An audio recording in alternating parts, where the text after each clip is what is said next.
Good evening and welcome people to another Life is People. It's fine, cold night in Scotland tonight. It's been got first snow on the hills tonight, so it's winter's definitely taking its grip. Tonight we've got well, very excited, and I know more so Ryan really because I know Ryan's a big fan of this gentleman tonight. Yes, I Um, am. well, with that said, then Ryan, I think you should do the introductions, man, because I'll hand it over to you. You can tell us all about the guests tonight. I guess I'll sort of start with an introduction of how I came about him. I was just telling Rich, when I came out with my movie, I was advertising it, getting into social media, finding people, talking to people, and I found this one guy on Twitter, and he was kind of a Hollywood guy and had seen a bunch. He was always seeing like new movies before they came out, and so I followed him and got to be friends with him on Facebook. And I remember the first time I saw Phil was on a comment that he had posted on this guy's. I think it was about, might have been about the new RoboCop movie or something like that. And I don't even remember what he said, but he said something enough to where I clicked on his name and like went through, and I see that he was a music video director. And I saw his first video. I can't remember which one I saw, but I think it might have been the Huntress video because he just came out with that one.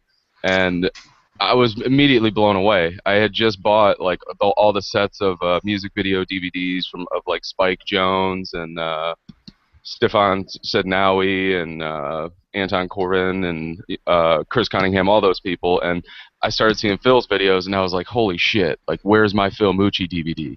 Like, I need and I've said this to him on Facebook before. Like, I do need a Phil MUCCI DVD. There needs to be because I love the animation style, the stuff that he does, and he's definitely probably I can't even think of another name that I could even compare him to as far as music video directors that are out nowadays. He's an original. He's a living legend in my mind. I love all his work, and it's the illustrious Phil MUCCI.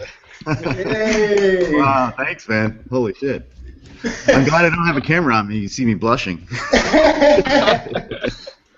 Well, the first part, I'd like to sort of start with you Phil, is, where did it all sort of start with you? I mean, how did you sort of go from, where you are today to, how did it all sort of start? I mean, just elaborate, tell us how it all began for you. Well, it was a little bit of a circuitous route because I've always been interested in art, and then my interests have changed over time, and I kind of followed it throughout my life. So I mean, I went to school and to study writing for radio and television and film was the major at the time, and I took some creative writing workshops that were very hard to get into my freshman year and for undergraduates. And it was kind of an eye-opening experience to be writing in workshop style and talking directly with published authors, and that kind of really got me going. And they both sort of suggested to me that I study something else that wasn't writing, because to study it in school they thought would narrow my kind of scope. And they're like, you can write, you understand language, so live your damn life and like do something else. The writing will come, don't get locked into a career of like writing in a certain style for certain media. So I kind of took that to heart, and I just, I've always been interested in film as well, because I'd done art and painting and sculpture in high school and everything, and film seemed like the next thing that I wanted to really try. And so I studied actually a photography major because I thought it was called photo illustration, and I thought, oh yeah, photo illustration, that'll teach me about lighting and all this stuff and illustrating my own ideas. And little did I know, it was a euphemism for basically commercial advertising photography. And that became a way for me to make money after school. I became a photo assistant in New York City, then a studio manager in New York City, to a very successful photographer. And then I actually just started doing my own photography, music and fashion, and then it led into advertising, big advertising jobs. And I had, I built up a crew. I had a staff on staff. I was paying for their health insurance. I had serious overhead. So I found myself getting locked into the commercial art world and being totally fucking miserable doing it. It reached a point where you got to ask yourself at certain point, you on your third or fourth Skechers sneaker campaign, you like, what the hell am I actually using my talents for? To sell knockoff sneakers to a bunch of, unfortunate people who think that they're, good and buy them? I mean, like, I don't want to be a part of this, and it started to make me less and less happy with what I was doing, but I was kind of trapped. At the time I was married, and I had to keep making a ton of money to keep my staff, and if I didn't have a staff, I'd have to give up some of the campaign. So my marriage fell apart. I took the money that was about to be taken away from me and spent it on making my first short film. I figured if I don't do this now, I may never get a chance to do it on my own terms, and I was racking up lawyer fees. I was like, it was hurting bad. I did my first commercial actually for the Skechers shoe company, took that most of that money and tried to put it into my first short film, The Listening Dead. And that experience itself, shooting a movie that I had written and directed, and we did a shoot in a mansion upstate New York, and then we did another shoot in a set we built in an empty loft in the building I was living in, and the whole experience of it was just such a liberating experience, and working in film and editing, because that was, this was like 2005, like digital editing and stuff was becoming a real reality. You could really do stuff on your computers, and you could have all that control that I had already learned by being sort of a Photoshop guru by that point as a photographer. So it was a very natural thing, but once I did it, it was like, it was game over for me. I was like, oh shit, this is what I have to do. This is what I should be doing, This is what I've always wanted to do. And, in the back of my mind, since I was a little kid and I saw Star Wars in the theater and realized what written and directed by George Lucas actually meant, I started to, that whole thing kind of fell in line with me, and I was like, oh yeah, shit, this is what I should have been fucking doing. So I just switched my entire life around. Basically, I basically told the guys who were working for me, I'm not sure how much longer this is gonna go.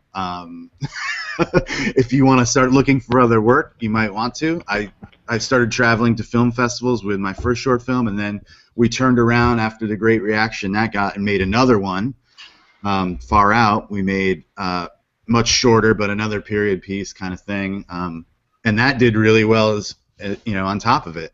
And with the two shorts out, I started getting calls about, hey, what do you want to do? You want to, would you like to read a script we've got? And I decided on a script that got sent to me that this one could be a cool thing. I really would rather write my own movie first, but what's the, why should I turn down the opportunity to learn on somebody else's project? It would be like grad school just to go make a feature film for an independent production company, which is, in theory, that's a good thought. It's just naive to the way things actually work. So what happened then, this movie was called Knights of Badassdom. You can actually look it up. It got made eventually and shelved and then dumped on VOD for obvious reasons. But the story is, they called me. They sent me this script. Once their agents, the writers' agents of Knights of Badassdom, found out that I was going to be tapped as director, I got a manager. I got an agent at William Morris. I'm still in New York, in Brooklyn, in my loft, my photography studio loft. And we just made the decision. I just made the decision because it was happening so quickly that if this was going to happen and I was going to be part of the rewrites, that I should eventually, move to Los Angeles. And my buddy, who's now my producing partner, Ian MUCCI, at the time, he was like, yeah, honestly, dude, it's the only choice we have. Otherwise, we're not going to really be in charge until we're there, We sold all my photo equipment piece by piece. We built up enough money to actually just drive across the country and rent a house in Los Angeles. And we got here, and within 3 meetings, we were like, fuck this guy. This project doesn't seem like it's ever going to happen right, and they're not listening to me. And I had spent, months up to that point working on rewrites with the writer, and I got basically, the producers gave me an ultimatum, like, you either say yes to this version of the script or you walk. And we had already had a contract. There was already a good fee I was going to get out of it, and it was all the money that I was going to have left because I'd sold everything in New York and come out here and used all the money to basically get a new place. And, I had to say no. I turned it down. And and that was really hard, and it was a really brutal decision because it was 2008, May of 2008, so the sky was like falling. Even if I wanted to get back into photography, there was like all the people I had worked with were getting laid off. All the art directors were getting fired. All the photo editors were getting fired. All the label people were getting fired. Record label people. So I didn't, like 90% of the people I knew were laid off by 2009, including my manager and my agent in Los Angeles. So I was basically lucky that my manager, before she'd gotten the axe, had introduced me at Anonymous Content to their music video department. And it was just sheer luck that had happened, because she was just kind of bragging like, oh, here's Phil, he's got his first movie already, and blah, blah, blah. And they saw my music work and were like, in photography, and said, oh, yeah, you should be making music videos, no problem. So 35 treatments later, I finally got my first music video, which was because I had already photographed the band and they liked me. It had nothing to do with the 35 treatments I'd written, which aren't just little writing projects. A lot of them had video, photos, comps. They're a lot of work, and you never get paid for a treatment either, which I'm sure Ryan knows very well. So I had done all this work for nothing, and I was just dying. So I did my first music video, my first official music video anyway, for Hailstorm, which was a Pennsylvania sort of glam heavy metal band who were picked up by Atlantic and basically got molded into the active rock category, which is like one of the last categories of rock music in the United States that actually makes some money and gets to fill arenas and stuff like that. It's radio rock, basically, fist pumping jock rock, for the most part. But they were really sweet, and I did a video for them. And once I had a video, it was easier for my agents to kind of sell me to other labels. So then the next label that showed interest was Roadrunner Records, and they would become, Rick Ernst at Roadrunner Records would become sort of my champion. I mean, he put me through the mill on the first few videos. The first one I did for them was Damen, which they really liked my idea, and we had a decent budget then. We had a budget I'd kill for now, because the money hadn't totally fallen out yet of music videos, because they were still getting played on certain channels in North America. And that would end by the end of 2010. That would be over. So I did the Damen video, which was very much kind of a Phil MUCCI kind of video idea. It had, monster ladies in it, sort of, and it was dark, but it also was kind of gothic and weird and goofy because of, the content, but not the content, the singer, rather.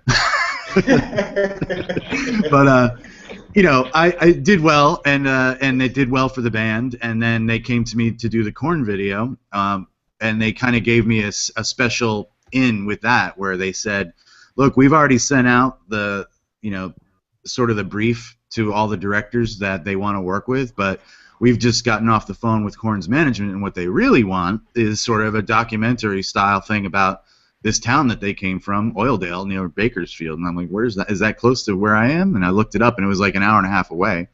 So I just drove there over the weekend, and I'm the only director, supposedly, that got this intel. So I drive up to Oildale, and I shoot the hell out of the place, and I put together some video presentation with the song, and I write down a brief treatment, and just got it in on Monday, and then I got the gig. And that would be the biggest budget gig I got. I mean, as a music video director, and that was 2010. Bought my workstation with it that I'm still on to this day. But that would be the end. And it was a good end, because it was also a stressful, it was a great shoot, because I went to that town and I met a lot of really, poor Americans, and who were really generous and who really helped us a lot. And it was a great moving sort of, I'm not religious, but a spiritual sort of like connection with like the heartland, or like what the economy was really doing to real people who were at the bottom. And it was shocking, and it was also sort of, enlightening, and I don't know, we felt really good leaving there, and we wanted to get tickets for everybody, because this family of people who basically lived in a fenced off compound because the crime in this town had gotten so bad, they had let us into their place and let us shoot all over their property, and since they're kind of evading taxes, they would only take $599 for us shooting there for days. And we felt really bad because $600 is the minute. Is after that you have to file with the IRS. You have to claim that you paid that person. So we felt really like we owed these people a ton, and they had a lot of kids who loved Korn. So we even asked, we asked the label and management, hey, you guys, you're going to play Bakersfield. Can you give tickets to these families? And they were like, we can give you 2. And it's like they had 15 people, who helped us. So me and the producer on the project, we spent our own money to kind of give a little something back to these people who had given us like so much of their time.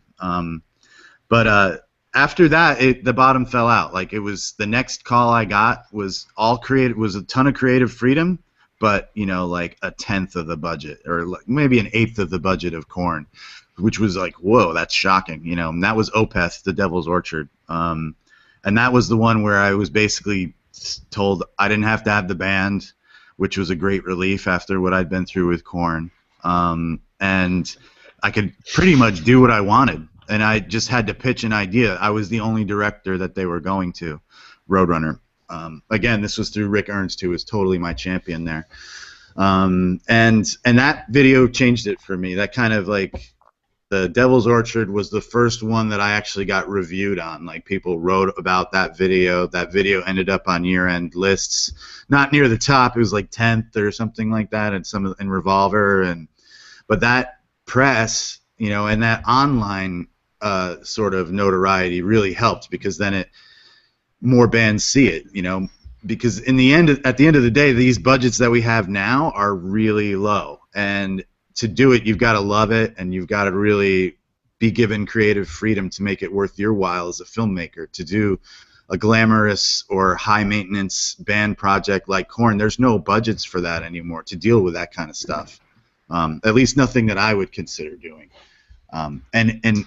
Opeth kind of opened my eyes to what a music video could be. It could be a short film, or it could be an expressionistic, just sort of art piece, And if you like the music, you can really make something out of it that is as close to a filmmaking experience as you can. And also, I'd been going to all these meetings in LA. Like that's what they want to do all the time, is have freaking meetings over and over again. And producers who are interested in your work, they want you to rewrite scripts for nothing, and it becomes really tedious. I want to make stuff. I don't want to talk about making stuff. That's for you guys. That's for you guys in offices. I'm not interested in doing that. So the music videos became my creative outlet. At first, it was a life-saving decision to do something, because I'd lost the income of that movie. But then it became like, wow, this is actually good. This is a creative outlet. I'm making hardly any money. I'm just scraping by, but I'm loving it. It's been really fun. And from there, it just kind of took off. I'm still in that. That was 2011 was the Opeth video. I'm still kind of riding that because the next one was High on Fire, Fertile Green, and that was Revolver's best video of 2012, and that kind of took the animation style to another level that I would keep on revising and revising. To this year, the 2 we did this year, I thought were like definitely of that style. They were the pinnacle of kind of that type of look, and it's just been great because I've learned so much about filmmaking doing these videos for no money that it's almost like it's been film school for me, because I get to experiment and I get to a small budget, but that means I have to learn how to do more of it myself. And that's been a great sort of experience. So I feel like, it's like a second thing. It's like a second life I have now. That's completely opposite of the commercial photographer life. One where I have a lot less money but a lot more satisfaction. Well, I mean, I'd love to take you right back to sort of where you sort of started that story with your whole sort of like back catalogue. And The Listening Dead, I mean, I find that a fascinating movie. I mean, it's a short little black and white. For people who haven't seen it, I recommend they go and check it out. It's on YouTube. Now, what I particularly liked about that film was the idea of doing a silent film was fascinating. But what I also liked about it was, without giving too much of the story away, but there's a part when the photograph is rubbed away and you see that on the person. I thought that's just it's such a genius sort of thought process, because it's kind of like what we all did at school. I mean, we all used to do it as kids, we used to rub people's faces out, and to see it on film, I thought wow, someone's actually done that, because it was a thought process that I don't know. I went through, and I'm sure many other kids have done through it. So I mean that film as well. I mean, you sort of stated you shot it up, in New York. Was it actually someone's house? Was it a museum or an old? What was it? It was a house. It was a real house, and it was owned by an artist who had furnished it with real antiques. So he didn't live there all the time. He lived in Louisiana. He had other houses. So he had basically a caretaker for the house, and it's a historic building. We didn't have to deal with any city or local sort of stuff. We just we permitted it like a real shoot, and we played total ball with them and paid the fee to shoot there. At the time I had the money to make that movie the way I made it, but we didn't have to furnish a lot of it. We only brought a couple of props. I mean, we had a full truck of art supplies and little things that we needed to prop it out with, like the sewing table and things like that, but the bearskin rug. But most of it was there, which was just a coup. To have a place like that that totally fit the idea was great. But yeah, I mean, exactly what you said, like the idea of scratching out a photo was a simple idea, and I had actually done a test to do a music video where that was going to be the concept of the music video, like a gimmick video, which there are so many of now. It was basically just going to be used in that way, like, oh, it's a bad girlfriend, she scratches his face out, and it happens in real life. But that, even though we did a video test for it, at that point I hadn't really done a real music video. I had shot Louis XIV, Paper Doll, which was a video we shot just behind the scenes stuff while we were shooting the album cover. And Atlantic, we'd offered it to Atlantic to, we were like, pay us this amount and give it, we'll give it to you. And they said, nah, get out of here. So, but they had showed it around at Atlantic and they offered us this other thing. And that was my first go around with like doing a treatment for a band and having them reject it. But we liked the idea a lot. And I was like, well, let's apply this idea to my current divorce situation that's going on. And I'll come up with a story that sort of relates to what I'm going through or what I think I'm going through. And since I'm a photographer who's now going into film, let's make it a silent film. Let's really rely on visuals, and that will be a metaphor for the fact that these people don't communicate, they don't talk to each other, they don't hear each other, that their lives are separate, and that we're not privy to it. They're not privy to they don't have empathy for each other. They can't sort of get their shit together as a couple, because they're in their own worlds, especially the piano guy, the pianist, composer, whatever you want to call him, who's obsessed with his work. And that was just that's sort of me at the computer, is the piano player at the piano. I had to work so much on the computer in post-production all the time as a photographer that it became sort of like a barrier to personal relationships, as it is sort of now as a low-budget music video maker as well. But that was where that idea came from. We just we decided that concept was visually cool because we'd done a test, and we needed to we really all wanted to do a short film, me most of all. And that was it was weird how that whole thing just sort of fell into place. And then we found the house and was like, wow, we could really do it like this. We could really do it like an old-time black and white, sort of gothic horror film, if you will. Although I found it very humorous in a lot of ways. A lot of people were also kind of like, wow, that's freaky and weird, man. That's so dark. And I'm like, yeah, but it is, but it isn't, So I have a dark sense of humor. I was saying, it sounds like you saved yourself a lot of heartache by going black and white and no sound. I did, because that was also what I thought of. I was like, God, to record sound live in this old house, I mean, that's going to be terrible. Yeah. Yeah, exactly. And I figured, why do it that way? If you can justify it creatively, and if creatively it fits the idea, like the medium should be an expression of the idea itself. So choosing it was deliberate, but I was totally aware of like the production benefits of it as well.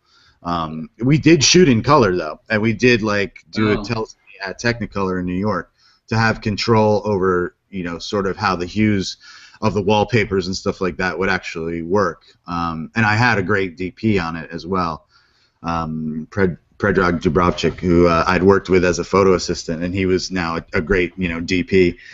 So yeah, it was beneficial for a lot of reasons, and also it made doing, the next one a lot easier because we'd already kind of built a team, and we're like, all right, let's do a talkie this time, far out.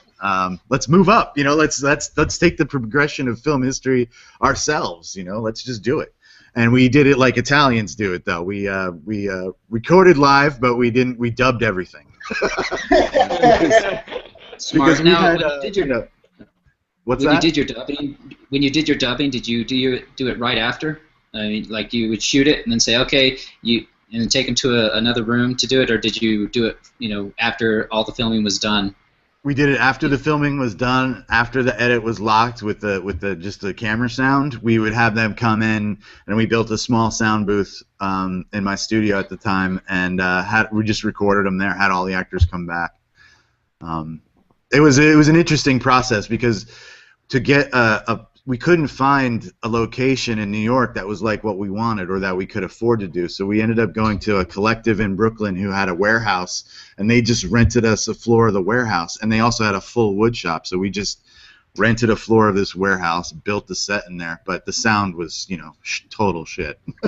Yeah. I mean, and it was August, so it was hot as hell, and we had these, portable air conditioners just humming away the whole time. So it was totally useless sound. In every possible way. The set creaked, the floor creaked, you could hear everything, everything echoed. But it was a good learning experience, It was, and that film too was also sort of about. It was also had personal feelings in it too. It was even though it was a goofy, fun lark. It represented things that I liked about film, and it also represented sort of an archetype that I would continue to sort of work on in later videos, sort of the all-destroying female. I mean, how long did it take you to do the scene with the wolf? Was that quite all the modelling shots? Was that quite a tedious process? It was incredibly tedious. I think in hindsight we built the puppet too large to handle because. The Willis O'Brien King Kong was not that big, and this guy was definitely bigger, and he had a lot of joints, and he was very complicated to move. And I know Mike Hauk, who built the puppet and who animated the puppet, he was never 100% on it. He never was totally satisfied, but he spent literally probably 4 weeks doing it, trying to get it right, trying to do it better, and to do different angles on it for the opening shots. But I liked it. I thought it came out really well. I thought it was a funny, sort of moment, and it was a monster. It was like a real old time movie monster. That was a real puppet, and it was, you could see the fur getting matted every time you moved it, And I get a thrill out of that stuff. I get a thrill out of anything that looks like people really made it, And where's that wolf now? I mean, is he? Do we know what? He's in a box. He's in a box. Someday he'll come out, but we still have him.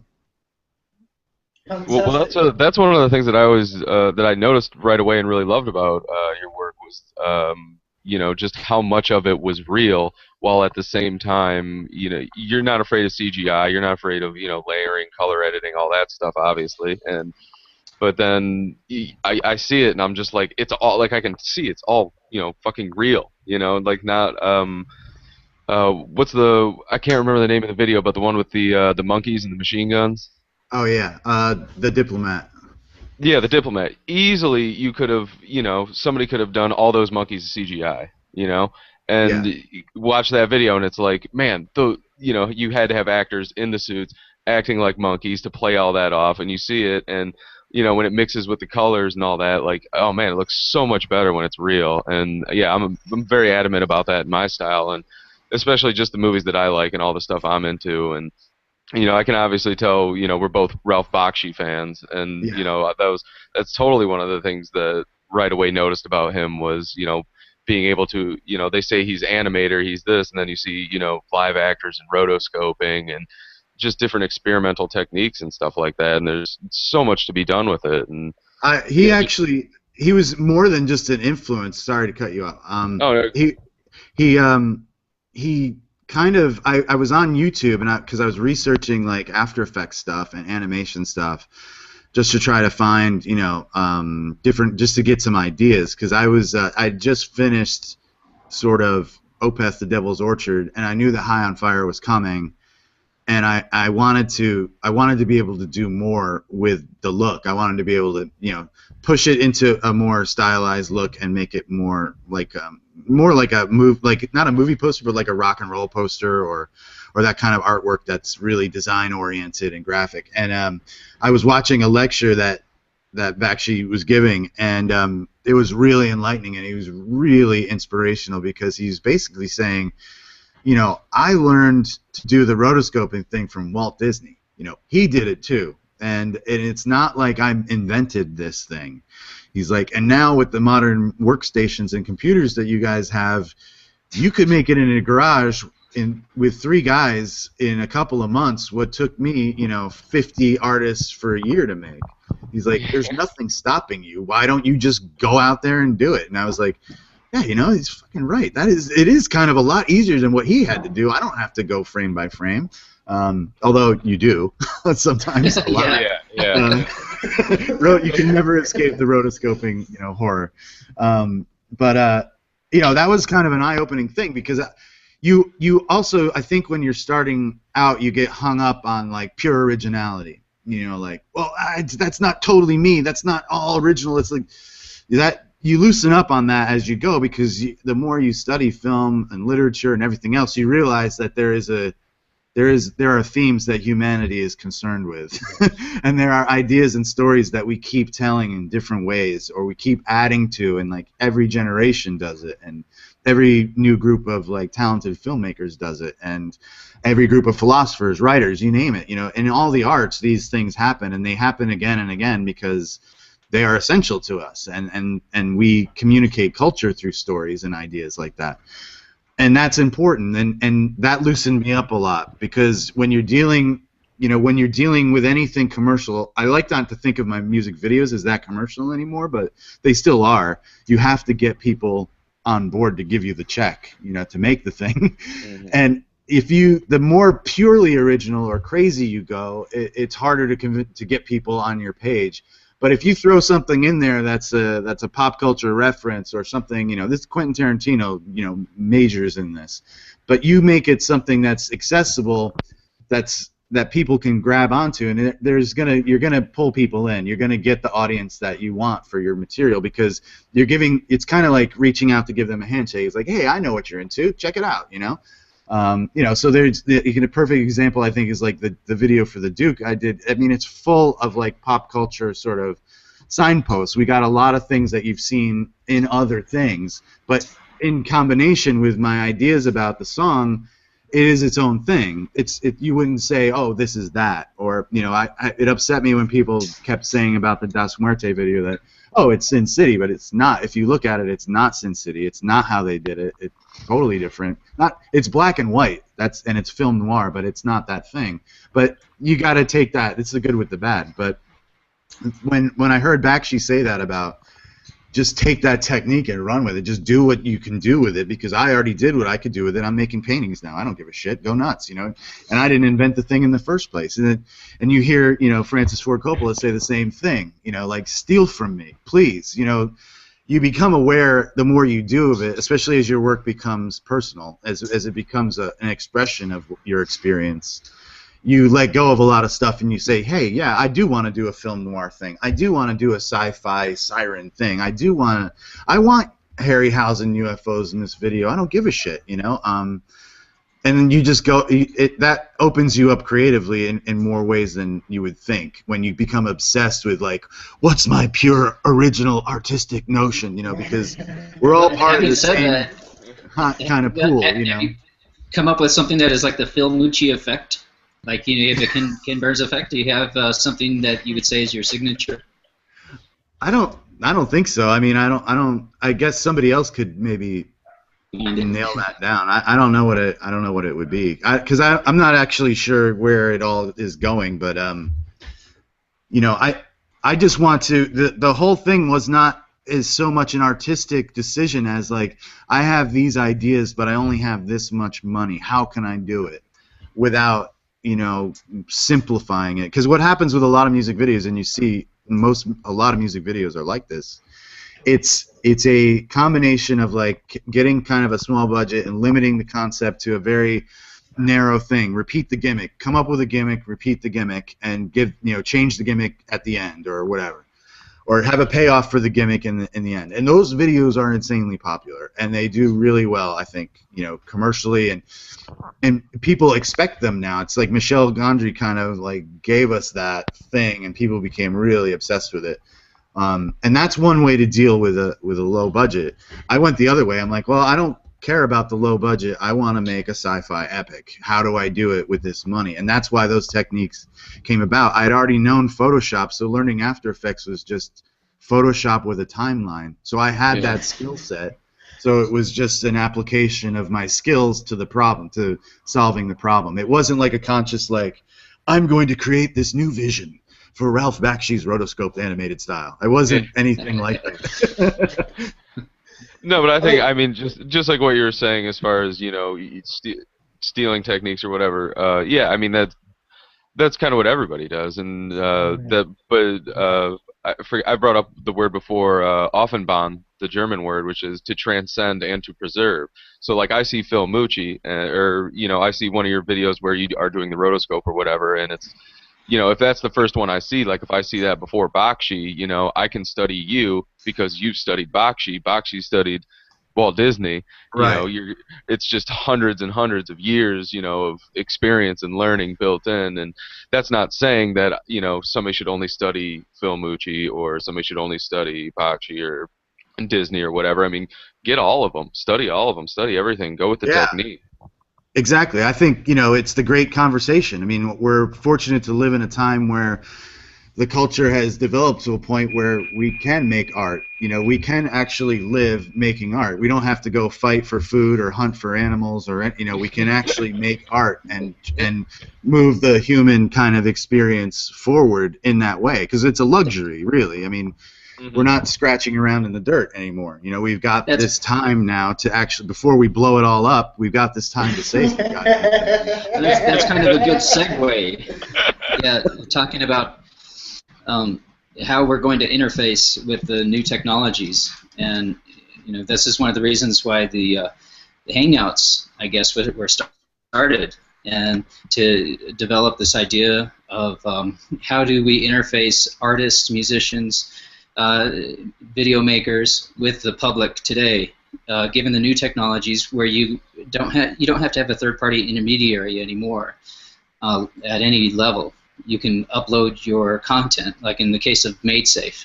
When the Safe network goes live, you can upload your content, and anybody and everybody that accesses your content will be paid in SafeCoin.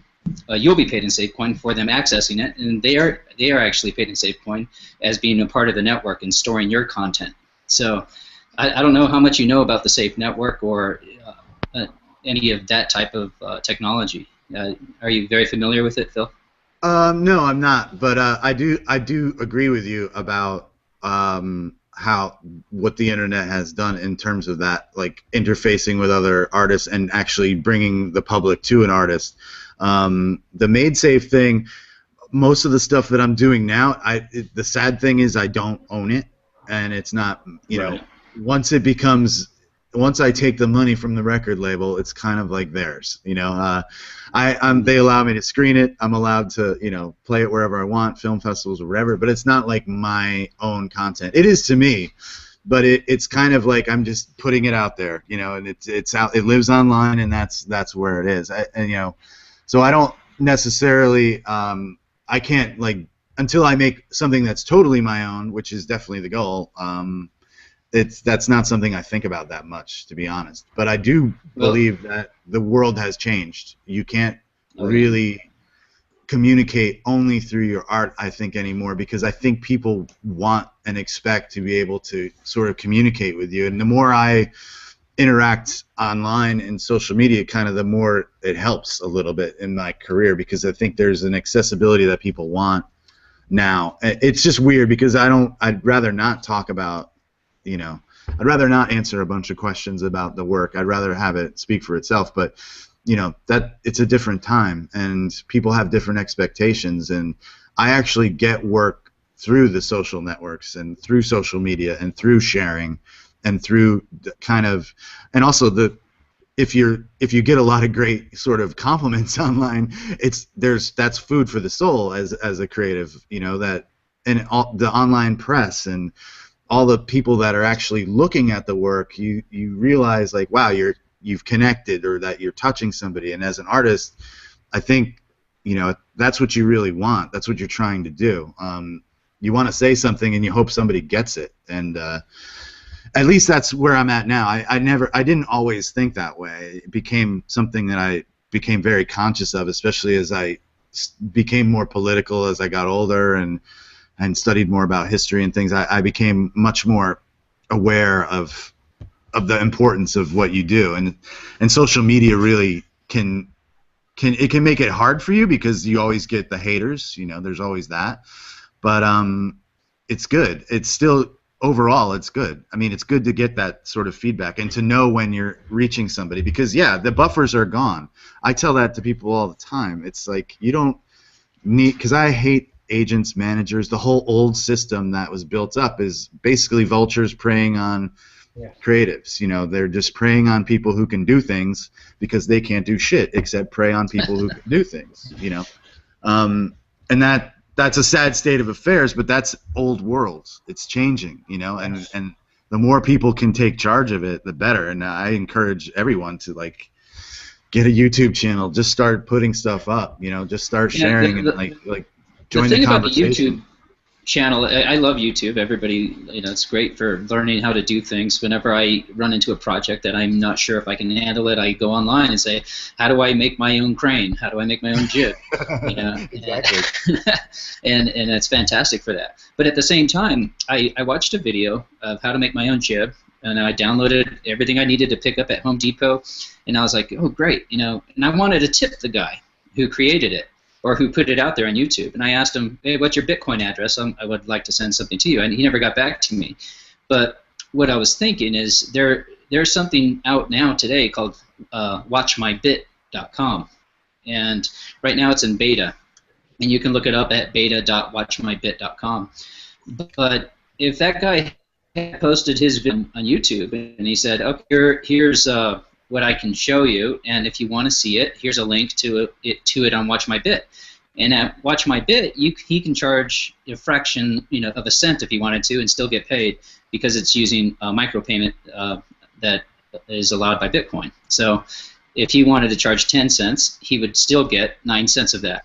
If he wanted to charge $1, and I'm not sure how much Watch My Bit takes. It might be, I don't know, 25% actually. Just until their service gets up and rolling, and I don't know how things will change. The point being is that now we have the ability to do the micropayments, Right. And so if you have an instructional video that you put out there on, what you know about rotoscoping and your interpretation of it, you could put that out on Watch My Bit. Put a link from YouTube saying, here's what I talk about and here's what I cover, and then they can go to Watch My Bit, and for 10 cents, 20 cents, they can watch the video. 10,000 people do that. That's a nice little chunk of change that made it worth your time and puts money towards your next project. Yeah, that is and great.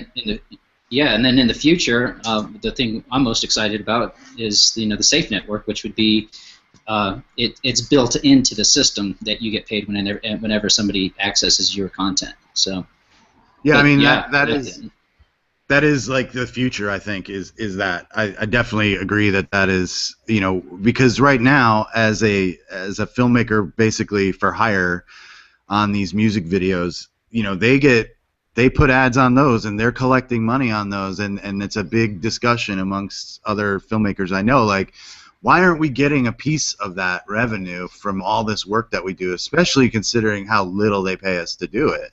You know, who's making what on those YouTube ads? You know, and how much is it? Especially if you get a video that's in the millions of hits, you know, that's pretty significant, I would think. And there should be, you know, some way to sort of monetize that in a different way. It just, I think, you know, they feed on the fact that, you know, there's people like me out there who are just hungry to do the work and willing to sacrifice to do it. And, you know, again, they're just vultures on that class. It's almost a form of, you know, dare I say, some sort of class warfare in a very subjective, you know, well, and sort of a subconsciously, but it is that way. I mean, especially in the States, because art here is not subsidized or respected in a way, even though it's our second largest export next to weapons, you know.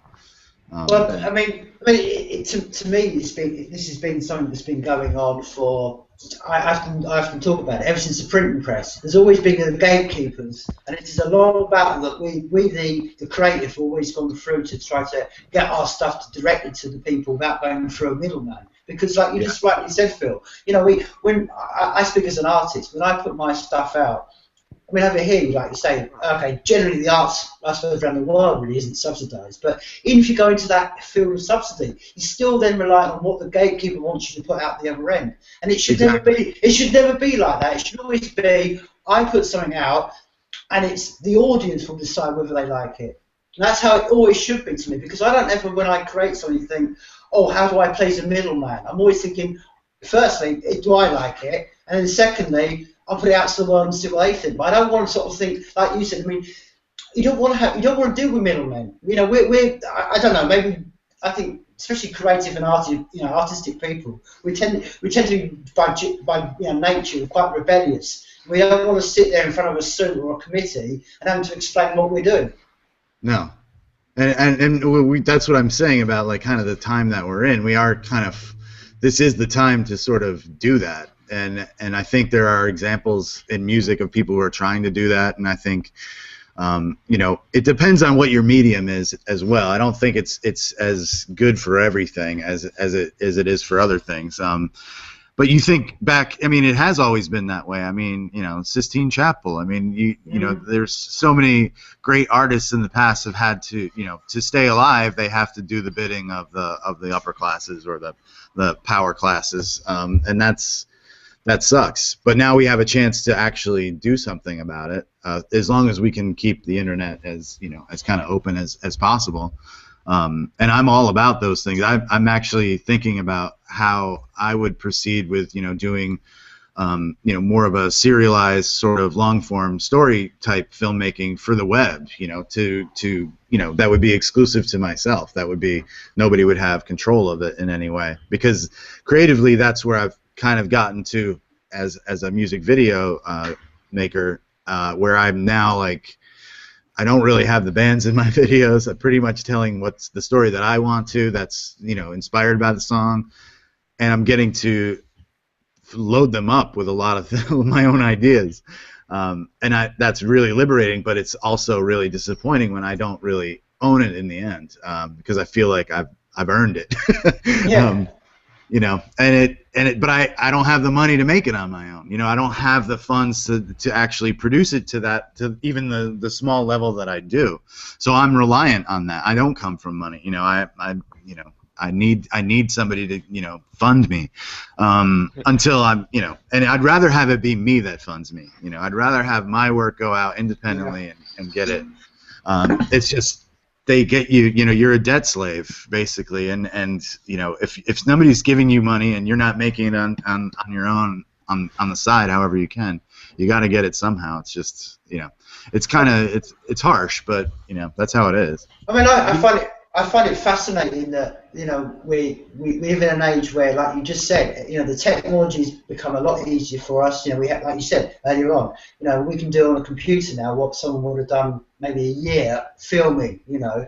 But all those things become cheaper and they become more efficient, and yet the internet as it is and the other side has still almost remained what it was, you know, maybe 100 years ago or so. I mean, I heard a fascinating interview this week on the radio, and they were describing about the dark net, and they were saying, but why would you want to You know, the internet's fine. We have Google, we have Firefox, we have Mozilla. You know, these are lovely walled gardens. Why would anyone want to go outside the walled garden? And I thought, that's not you to decide. You know, we as, like I said before, we as creative people, and especially people, you know, artistic, we want to climb over that wall. We don't want to be bound in by any, like you just say, we don't want to be bound in any way. We just want to get outside that wall. What I find ironic really is we live in an age where, like I said, the technology's all become very cheap. I mean, Ryan, we talked about it before many times on the podcast. I mean, what you're carrying around on your phone is what all the knowledge that Clinton had when he was in power.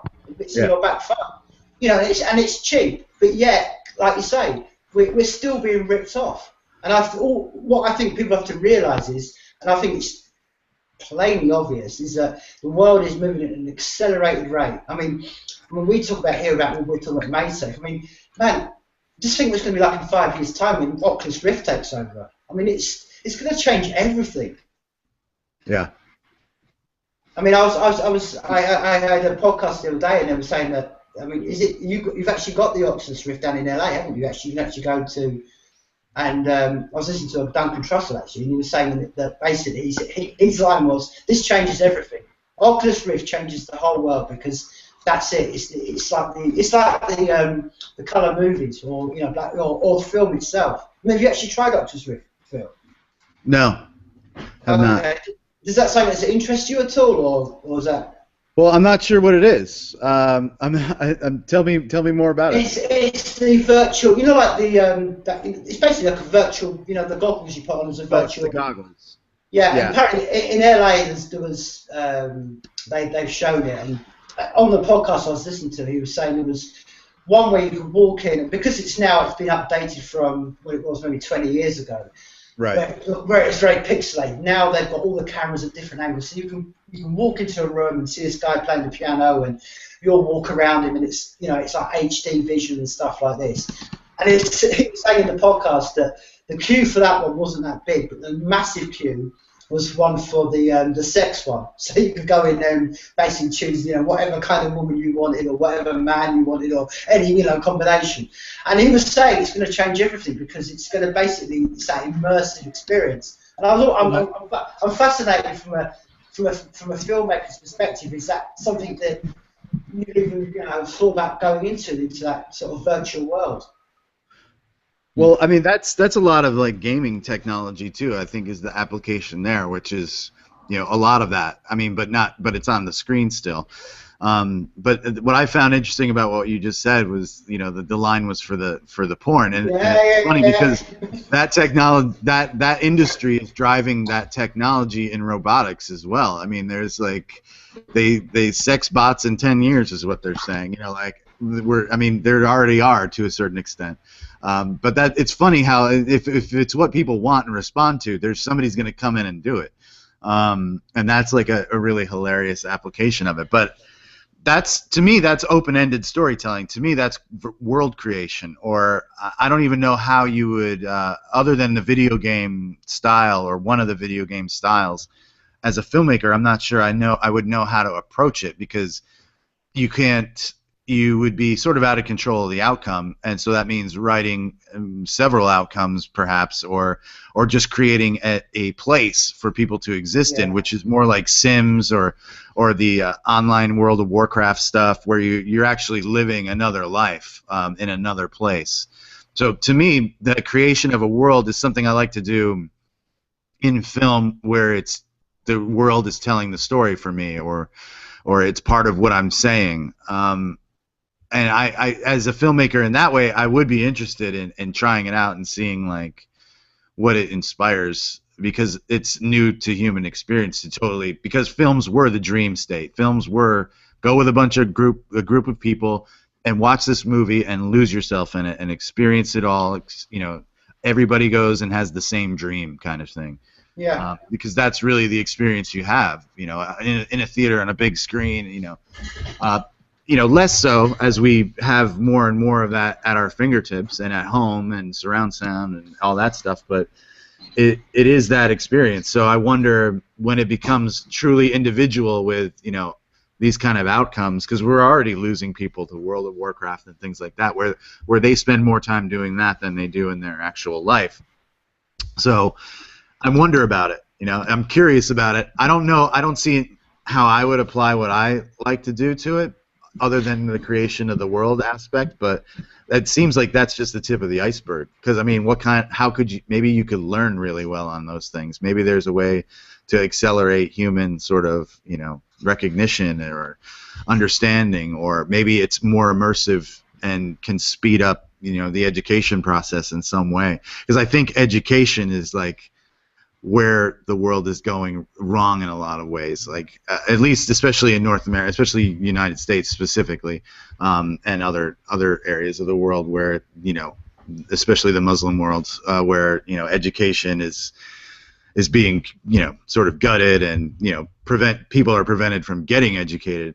And if there was a way that technology could sort of ensure that we can get it to people, that people can learn, I think that would be a powerful application of something like that. But then it's probably technology dependent, and there's money involved somewhere along the line if it is. But I'm curious about it for sure.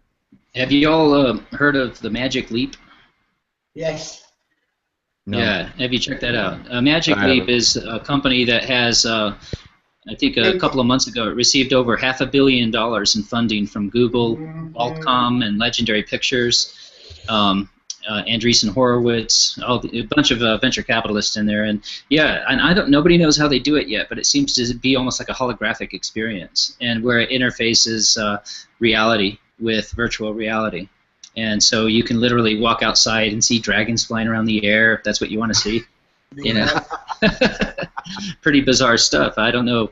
And talk about education. Imagine where I think they were showing a picture of somebody who was like dissecting an animal that's floating in the air in front of them, or creating an animal. Wow. So yeah, there's some bizarre stuff. Yeah, I think there's definitely an opening for that, for new ways to get people engaged, because the old ways is boring the hell out of people, and it's and here in the U.S. we have all of our textbooks being made in Texas, and their religious agenda is making its way into revisionist history books. We need something objective that's accessible, that people can experience and get the real, But then there'll be fights to kind of control the content of that sort of media as well, I'm sure. Go ahead.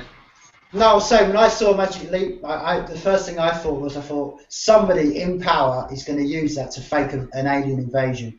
That's the first thing I thought. Didn't you hear about the CIA had a plan to sort of start the Cuban invasion by projecting Jesus Christ over into the sky to make people think it was the rapture was happening or something. Yeah. That's just mean. I was raised in a very religious. I was raised in an extremely religious environment, and I used to hear loud sonic booms, and I would run throughout the house to make sure I wasn't left behind.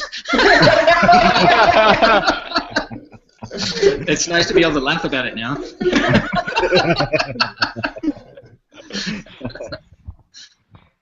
Well, anyway. But I say that because it's you always know that the governments or whatever will always use technology they always use it for fear.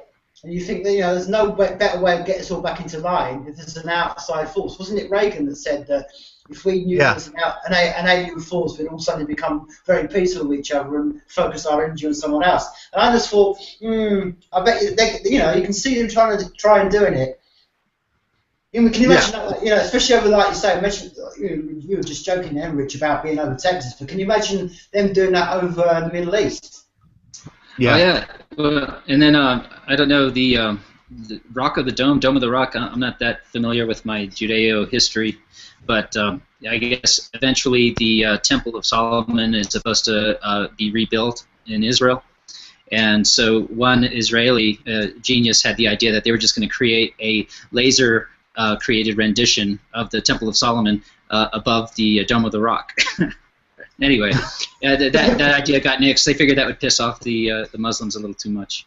Do you know the sad thing about the Dome of the Rock, Rich? I went there when I was a kid, And I'm probably in one of the fortunate positions. I went there in the sort of like 80s, and I mean, sort of you can't do this anymore, but I actually went right into it, you know, right up to the, and it's the most disappointing thing in the world, because all it is a rock. It is just a rock. And the thing about it as well is my two vivid memories is like, is that it? And there was also, you know, it was a smell, because everyone, you know, it's just a smell of, you know, rotten feet and socks, and it was like, I thought, how anybody can see this as a sacred place? And this is going to, oh, here we go. I'm going to get a good reaction from this podcast, aren't we? All right. One of the things I was going to ask you, Phil, was, I mean, I kind of do some illustration and artwork for a couple of bands, and I do some scene themes and stuff. And one of the techniques I have whenever I'm, for a start, I mean, it's like a two-part question, really. It's like, one, the scene and demons, whenever I've been asked to do any illustrations, have never come to me once and said, this is what we want. They've always just said to me, you go away, have whatever you want to do, and then bring it back to us. And I usually bring back a few or four ideas. But one of my techniques, I was going to ask you to something that you work with when you're doing film. One of my techniques is that if they want me to do like a single cover or, you know, particularly or an album cover, I will listen to that song or that album over and over and over again, and then see what happens, you know, what images come to my head. Is that something that you do when you're doing, like, you know, the Duke or something? Would it be you will sit and listen to the tune, and then, you know, and you'll have free expression with the band, or does the band come to you and say, you know, this is what we want? And equally, what is your technique? Will you listen to the song once and then leave it alone, or will you repeat the song quite a few times? Well, I repeat it over and over again because I'm trying to. First of all, I'm trying to assess if I want to do it, and second of all, I'm trying to see if there's something in it that sparks something in me, or there's a rhythm, or there's a theme, or a vibe, or a tone, or something that triggers, you know, something that I want to do, or that is inside me.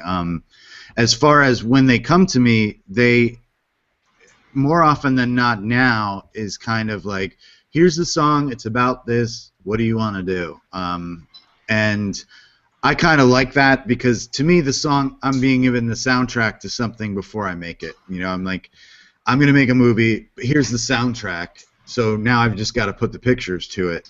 And that, to me, is a good way to look at it, because I think I create better within certain limitations. If somebody says, do whatever you want, there's no, you know, you can pick whatever music you want, whatever the hell you want to do. It takes me a lot longer than if I have sort of boundaries. Like, the song is a boundary to me, so I listen to it over and over again to understand that terrain, you know, to see what it is. And I'll pick a song that I think, you know, if I have a choice, because sometimes I do, which project to take, I pick the one that I think I can do the most with. Now I do narratively, because now I'm much more focused on expressing some stories and some more complex conceptual ideas, versus, you know, creating a cool visual psychedelic experience kind of thing. Now I'm actually kind of more concerned with what I'm saying, with what I'm doing. So I'm always listening to the song over and over again, and you have to. And if you're going to edit it, you're going to have to listen to it again and again and again anyway. So you definitely want to know it well and be like, okay, I can listen to this another 1,000 times. Yeah. But I love taking inspiration from music. I mean, music is a big part of my life, so it is the soundtrack to everything I do anyway.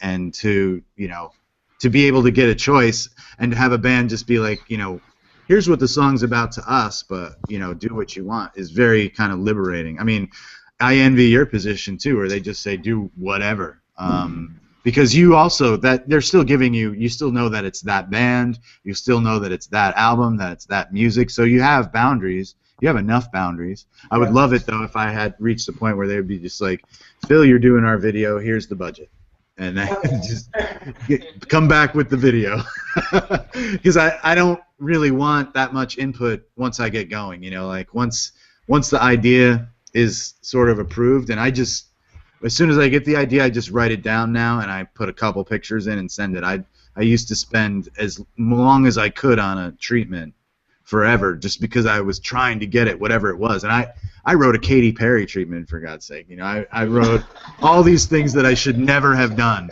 but I tried to get them because I needed work, and I just wanted somebody to take me seriously as a director in that medium. So now it's a luxury. I feel really fortunate. I mean, I've earned it definitely through a lot of hard work and sacrifice, but I liked the position that I'm in now, where it's much more loose, and I get to take inspiration from the song.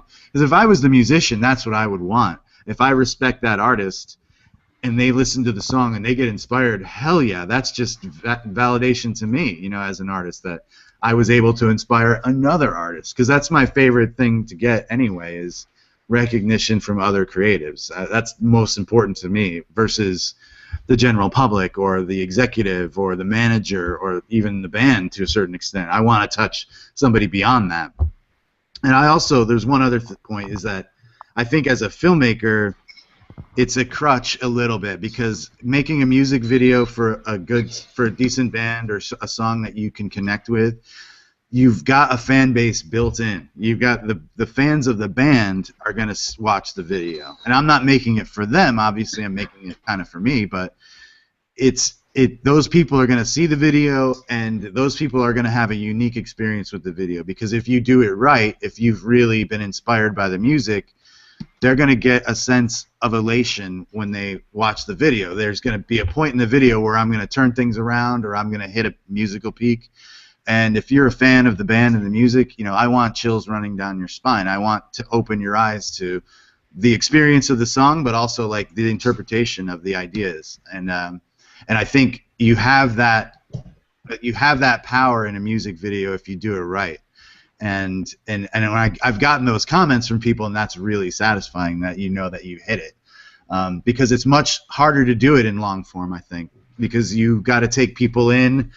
They're not, it's, you know, unless it's like a movie that it's the third in a series or something, you don't have that built-in sort of like expectation fan base. They're already on board. You've already convinced them, you know.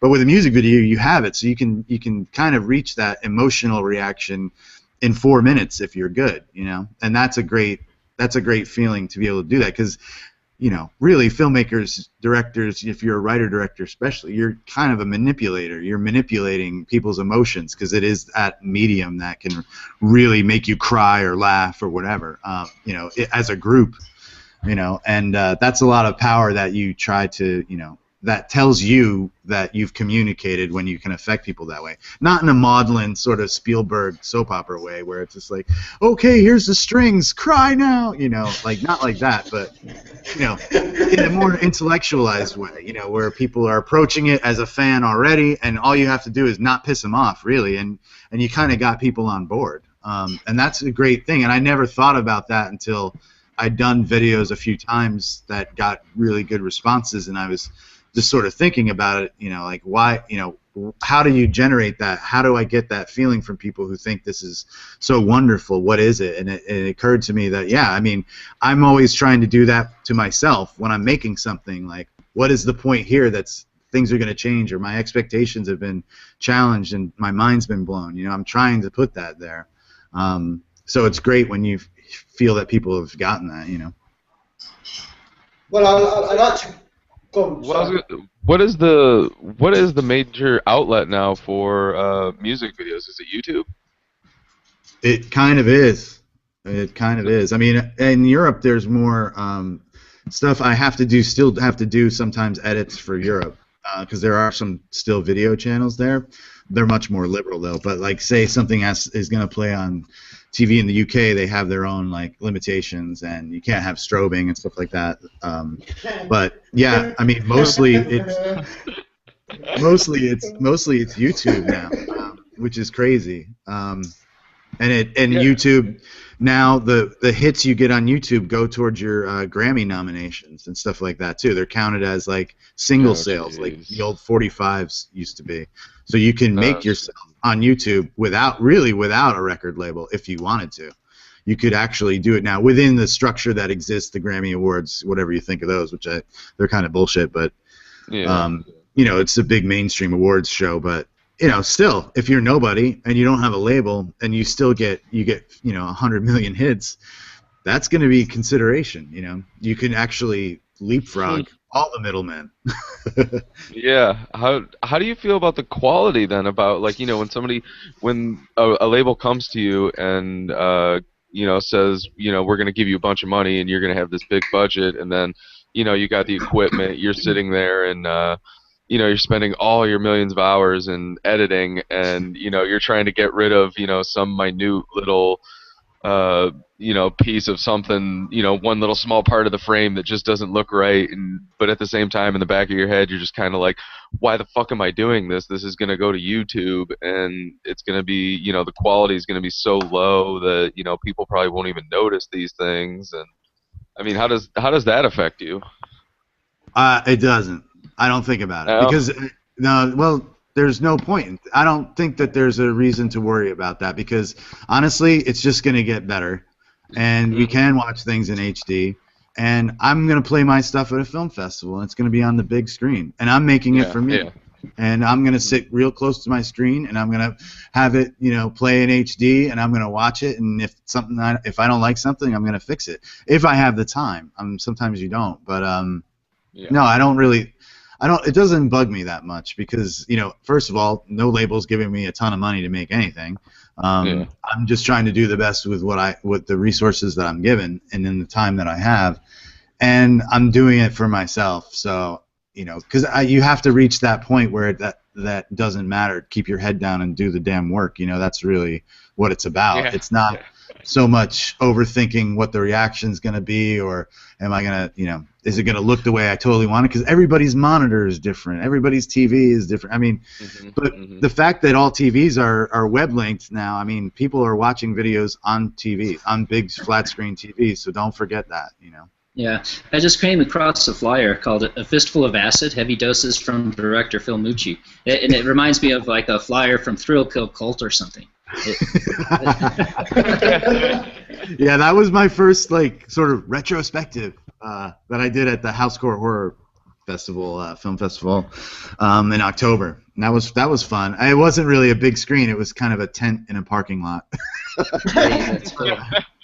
It was still cool, and we had a very small audience because Phil Anselmo's band Supergrass was reunion show, and everybody was going to that, and we weren't originally scheduled against it, but then the schedule changed and we were, so we had hardly anybody there. But luckily 5 of the people there were online writers, and we got all these write-ups from it, so it was kind of nice because we were kind of feeling defeated. But it was fun. I had a good time, and I did, they did have a decent projection inside that tent. It just wasn't really, a movie theater experience that I was hoping for. Although, I don't know if you guys know this, but Listening Dead just played too in Berlin a few weeks ago at a silent movie theater at midnight as part of a screening for they have this big short film festival that's run by Interfilm that travels all the major cities of Germany.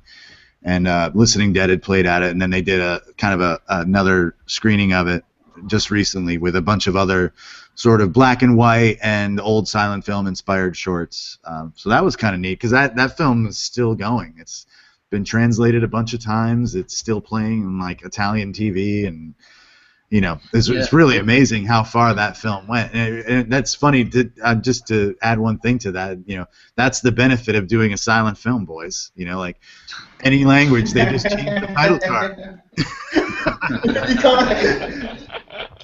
Well, I mean, I just want to congratulate you as well, Phil. I mean, you've just been, I don't know if it was just this week or the last couple of weeks, but obviously the Dukes has been given #1 best video by Loudwire, which... oh, thank you, yeah.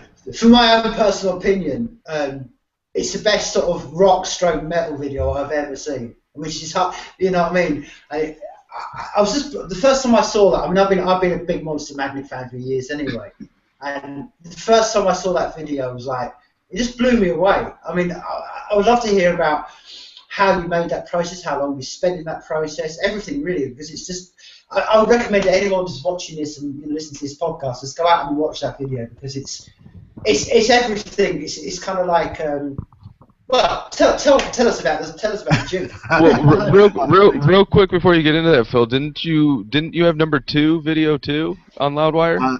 on their heavy metal list, we had the Das Muerte, All Those Delicate Cuts, which was number 2, but it was behind Behemoth, which came out last year. They said that, well, it came out last year after we put out our list, so we're putting it on this year. So if I wanted to be a douche about it, I could say I actually had number 1 there this year too. Yeah. But yeah, your last 2 videos were actually considered, number 1, number 2, best.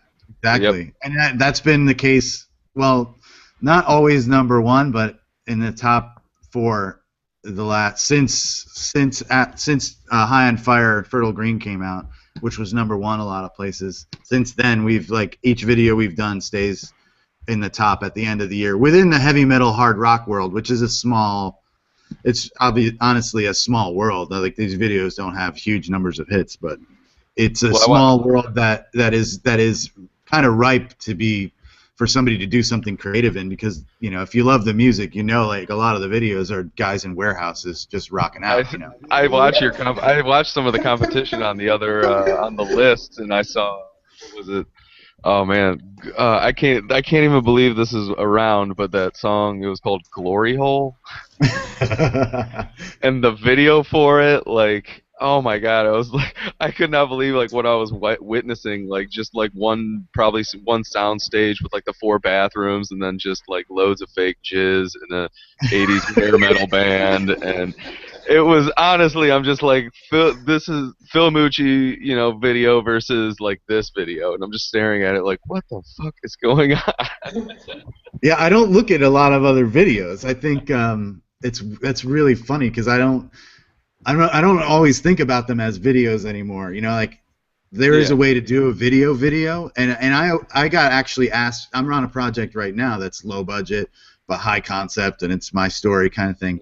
And I got offered another video to do for Hailstorm, which I haven't done a video for them in years, since the first one, and now they're like these Grammy award-winning, rock stars. And I just couldn't do it. I couldn't afford to do it, even though it paid 4 times the money that I'm on right now. I knew that if I said yes, I'd take time out of this project, and this project's a personal project, and I don't want to jeopardize the quality in the end. So I don't. It's weird. I don't know if I could actually turn around and do a video that they're expecting, unless you know what I'm doing and you came to me for something. I'm much more hesitant to kind of play ball the old way, the way I used to, just because there's so many people doing regular videos and standard sort of video stuff. I'm trying not to look at it that way. It's also frustrated filmmaker. I'm just psyching myself into no, these are serious. This means something. I'm making my films, however I can. How you rationalize in your mind when you're doing something for somebody else is paying you to do it. So your video for you is like the mashed potatoes for Richard Dreyfuss. Exactly. This means something. Yeah, and I'm doing it for myself in a weird. I keep saying that, but it's true. It's I try not to think too much about it. Steven Soderbergh had a line that I kind of always have agreed with too. He's just after all the Hollywood running around I've done, and the one thing I've learned is the best way to be successful is keep your fucking head down and do your work. That's kind of it. Don't look around, just do it. Because everybody talks about doing it, and everybody wants to debate how to do it and overthinks why, and yep. You kind of have to just do it, because doing it changes as you do it. It's an organic process. It's I forget who said it, but it's the starting is the thing. You have to start it. That gives you all the juice and the motivation. Once you get going, it evolves, and I love that about the filmmaking process, especially because there's so many elements that you're combining. The music, the sound, the visuals, and the editing, and how you shoot it, and that to me is just. And now with all the After Effects stuff I'm doing, it's how you paint the picture. What's the background? What's the sky? That total sort of immersive. To me, it's like a video game. Since I've done these animated videos, I have not even played my Xbox. It's like that. Because it is now the work is the thing, and I'm just in it. And so I'm not looking around too much. When there are things that are number ones, I look at them. I've seen that Behemoth video, and I like the Behemoth videos, but it's also because I'm doing what I'm doing, I look at those things and I'm like, oh, it's so fucking simple, you know. Like I think it's so minimal compared to where I am visually with the music video form to me. But you know, if you want me to get back to the Duke, I can talk about that. Tell us all about the Duke. Yeah, tell us all about the Duke. Well, it was a fun project because they waited for me for like 11 months to be available to do it. It was, you know, it wasn't supposed to be 11 months, but it was like they came to me. I was booked on 2 projects. When I finally got done, it had been about 4 months or 5 months. And then Dave and I spoke, you know, briefly on the phone, and then he sent me a really long email, and then we spoke at length on the phone for hours, and that was kind of it. And then the way the concept came about was really easy. I mean, it was Dave sent me this long email, which was basically this crazy stream of consciousness thing about all the stuff that he was interested in. So it was comic books, it was sci-fi, it was, you know, dinosaurs, it was the girl next door, it was Satan, it's, you know, all these crazy ideas of just like the things that turned him on visually that he thought I could latch onto, and I loved it. And then we got on the phone, and I talked to him about the song, you know, like what does he think the song's about, what is it about to him, what was he thinking about when they were writing it. And he said to me, you know, basically it's about how the devil started World War II, the Duke of Supernature, he calls him in the kind of the monster magnet mythology. It's another word, I guess, for the devil in the mythology. And he said, you know, he tried to win, you know, World War II for, you know, the Nazis were his army, blah, blah, blah. But since then, he hasn't been totally defeated. He's been insidiously making his way into the world. Through different means, through various ways, you know, subversively, and you don't see it happening, but it's happening all around you, and he's coming back. He's going to make his way back, and all the stuff that you think is kind of wrong with the world is kind of because that's the devil who's, like, back there waiting to, you know, take over. I was like, okay, cool, you know, that's an interesting, you know, sort of backstory. I'm like, I'm just going to take that and run with it with some other stuff. And I'm get back to you. And I wrote it really, you know, I thought about it a little bit. I played the song a bunch, and I just loved the way the song kept building, and then you hit this guitar solo at the end, and I'm like, the shit hits the fan right there. This is where we have to have a really big turning point. This is where everything kind of unravels, and it happens. I didn't know exactly what. I kind of worked out the idea, and I was inspired a lot by I watched Oliver Stone's, you know, Untold History of the United States. I got the book on tape and listened to that driving cross country, and you know, it was just awesome to hear a lot of stuff I already knew, but also to hear it all placed chronologically, building up to kind of now was a great kind of primer for. I thought that documentary series was great for a lot of people to see because it's stuff that you don't get taught in school, that you have to go and learn on your own. And, you know, I knew a lot of it, but to see it presented the way he did was so effective, I thought. And I really wanted to talk about that. I wanted to talk about how, like, we lost our way, you know, like how we didn't have to really bomb Hiroshima. It was never really necessary to end the war, as we were told. You know, that was propaganda. That was lies. It was a demonstration of how ruthless we could be and how powerful our weapons were for the Russians. And that was just, to me, that was like the original sin of the modern American, you know, military-industrial complex. You could argue that it was way before. You know, you could say slavery, you could say the Philippines, you could say a lot of the expansion across North America, but this was a global scale thing and a super weapon involved that was like an incredibly destructive weapon, and the mere demonstration of it basically guaranteed that there would be a nuclear arms race. We basically set the tone for the complete annihilation of the species. And that kind of reckless, destructive nature of man, the worst part of us, you know, really came to fruition in the 20th century. We saw it happen a couple of times, and we saw, like, you know, God, I mean, how many millions and millions and millions of people were killed in warfare, you know, in that century.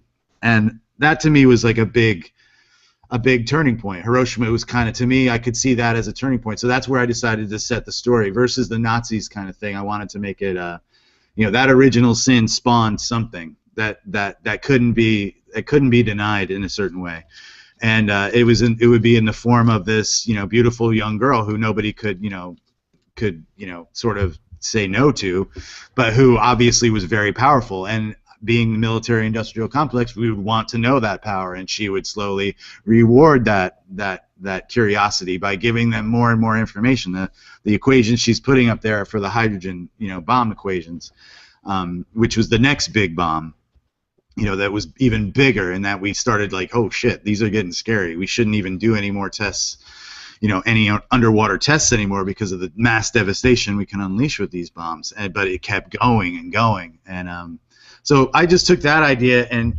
made it rock and roll and palatable. And I wanted to go through time. And in a video, which actually came out to be almost 7 minutes with the credits and stuff they tacked on it, it actually became like a little movie where I broke up the song into those sections. It was like the first part, we'd see kind of, where they were now, this old guy in this base and this young girl.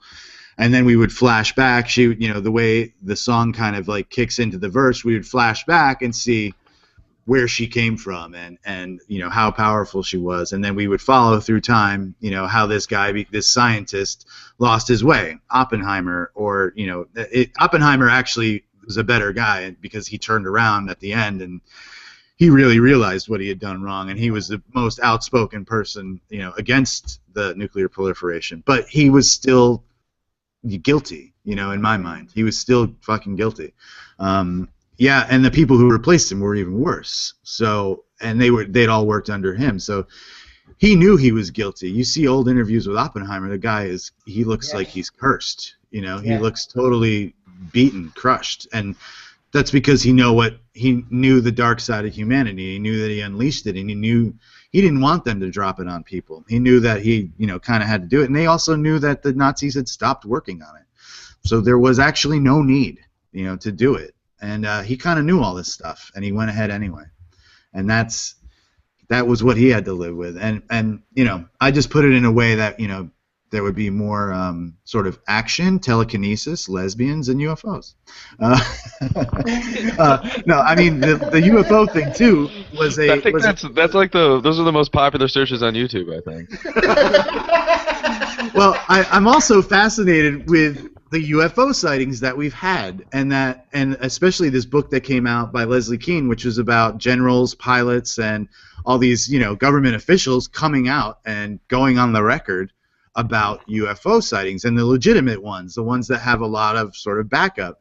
And I was just stunned by it because I was studying it a little bit for the Huntress video, and I kept studying it because it was so interesting, and her book was fascinating. And then Michio Kaku's talking about her book, and I was like, holy shit, I mean, this is kind of serious. And the ones that really fascinated me were these massive sightings by thousands of people, like the Phoenix Lights, this giant triangle, moving slowly in the air at an impossible rate of speed. So slow that we don't have anything that big that can move that slow in the air, kind of thing, like beyond the laws of physics as we know it.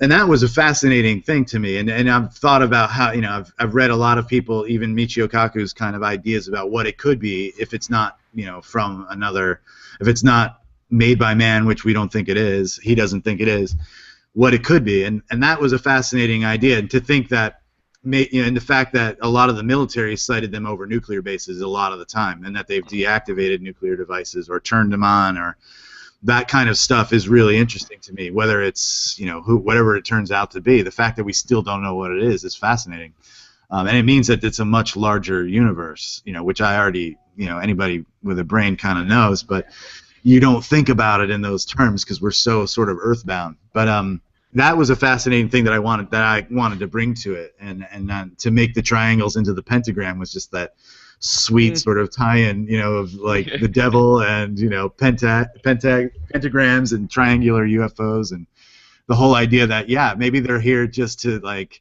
bring on the end. Yeah, I mean, I find it fascinating, sort of like what the whole video that tapped into is, something you've all three of you being more aware than me, is the rise of your military complex. I mean, wasn't there a famous politician in your part of the world? And I think it was even Jimmy Carter that said, we better watch out for the military complex because it's going to Eisenhower said it in his, when Eisenhower left office, he kind of coined the term. Beware of the military-industrial complex. Yeah. And it was actually something that they revised at the last minute. I think it was Congressional was also in there or something, because he was worried about the power of these military contractors to lobby the government and the corruption that he was already seeing, was in there, because he was into taxing the hell out of the richest in the country. I mean, that's why those years are remembered so fondly, is because there was a more fair, balanced sort of tax policy then that benefited more of the country. But he saw a lot of that happening, and people have talked about it over and over again. But the corruption is so deep, right now in the United States, that people feel really powerless about it, and there has to be sort of a movement to get money out of politics on a large scale. And that there are people from my generation who are starting certain things along those lines. There are different PACs that have been created, and Bill Lustig is a great professor who's really talked about it a lot, and he's done a lot of sort of activism, and he has a PAC working on it.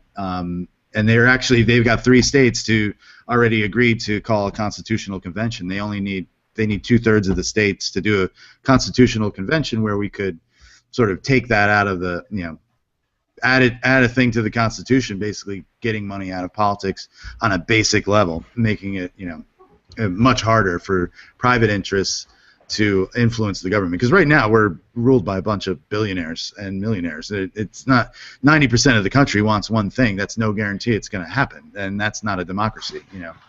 Well, I've being the only sort of like European on this in this hangout tonight. I mean, I've said this before in the podcast. I found it fascinating that a lot of people left my part of the world to go and form a government with the idea of being the smallest ever possible government. And in 200 years, you become the biggest ever, most powerful, which just proves to me that really it doesn't matter how big or small your government is, it's always going to balloon. And they've got to find a way of basically getting rid of that old model, like you said. Yeah, I mean, that's the interesting thing, because the entire idea of nations is dissolving because of the internet, because of technology.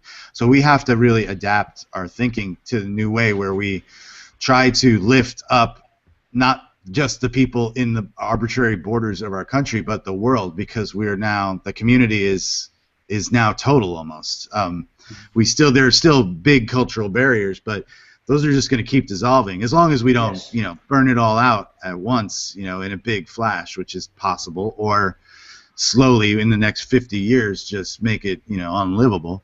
But because we're gonna in our lifetimes we're gonna see mass human extinction level events. We're going to see entire island communities wiped out, shorelines gone, and, huge human migrations, the movement of disease across areas where it's never been before. We're going to see all this. It's going to happen, and that's going to change everything even more, and that's going to strain the resources even more. And it's going to, this is a snowball effect that we've entered, and we're rolling down the hill fucking fast, and no accord that they decide at some stupid meeting is going to really slow it down unless we take power away from the biggest corporations on the planet, who are basically the government now. Have you ever heard of Deep Capture, the website deepcapture.com? No. It was put together by a couple of guys. One of them was Patrick Byrne. Patrick Byrne is the CEO of Overstock.com. And when he went live with Overstock.com, they considered him the pretty boy of Wall Street. Everybody thought, wow, look at this new up-and-coming guy. And they tried to take him under his wing to show him the ropes. And he found out that these ropes were illegal, and that the way Wall Street actually runs itself is very corrupt and illegal. And so he gathered all the facts and data he needed to, and went before the SEC. And he was basically whistleblowing. And he was told by some of these people, you used to be the pretty boy of Wall Street, now you're the most hated man on Wall Street. And if you try to go to the SEC with your findings, you're going to be the one who's investigated. And he took the chance, and sure enough, they didn't look into his findings, and he was the one who was investigated, I think, 3 to 4 times in a period of 5 years.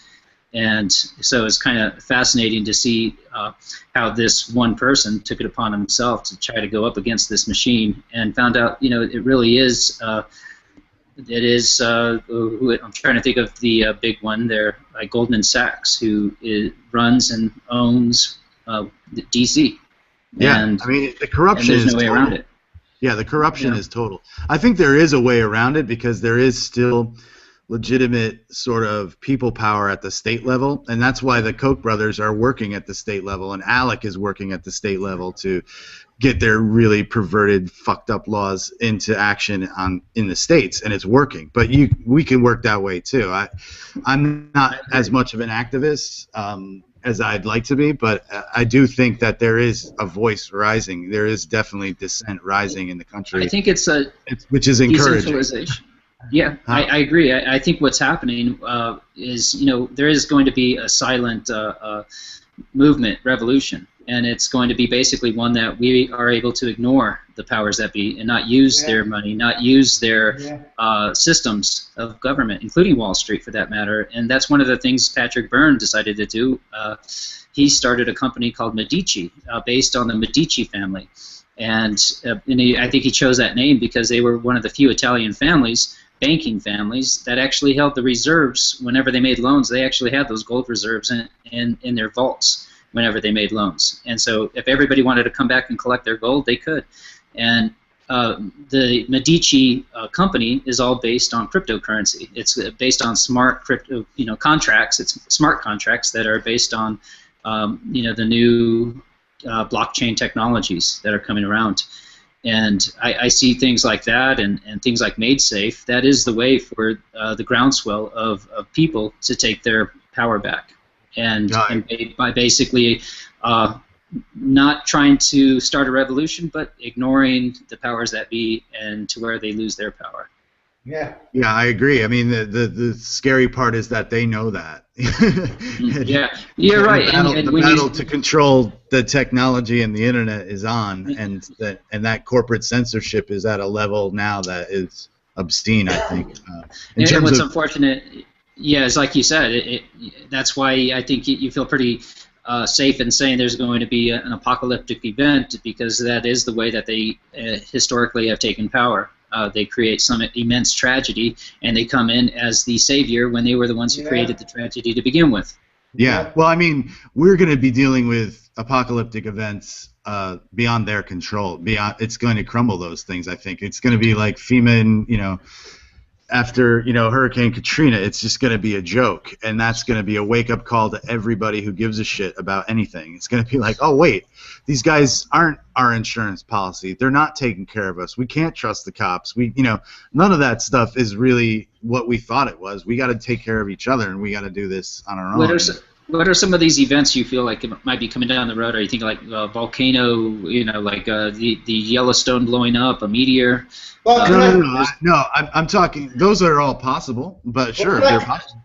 I'm thinking about environmental catastrophe that we're in the middle of right now, and it's getting worse and worse and worse. And every time I'm fascinated by it because I think it's just amazing what's happening, and we're already losing islands. The sea level is rising.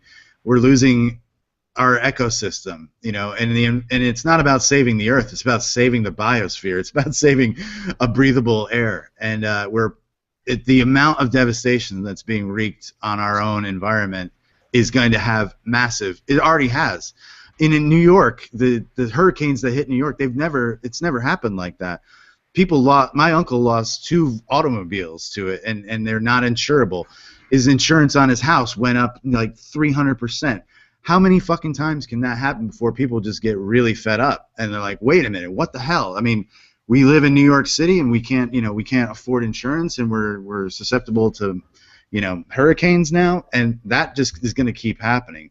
The natural disasters that we're seeing are increasing in severity and frequency, and that's not going to slow down. It's going to speed up. That's what I'm talking about. I'm not talking about alien invasions or I'm talking about the concurrent environmental catastrophe we find ourselves in.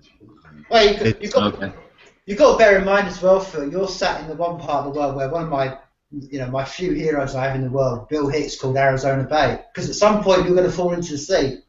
You're sitting on that line, aren't you? And it's going to happen at some point. I mean, yeah, it wouldn't be a loss for humanity. Well, it would be if you were there, man. Do you know what I mean? That's right.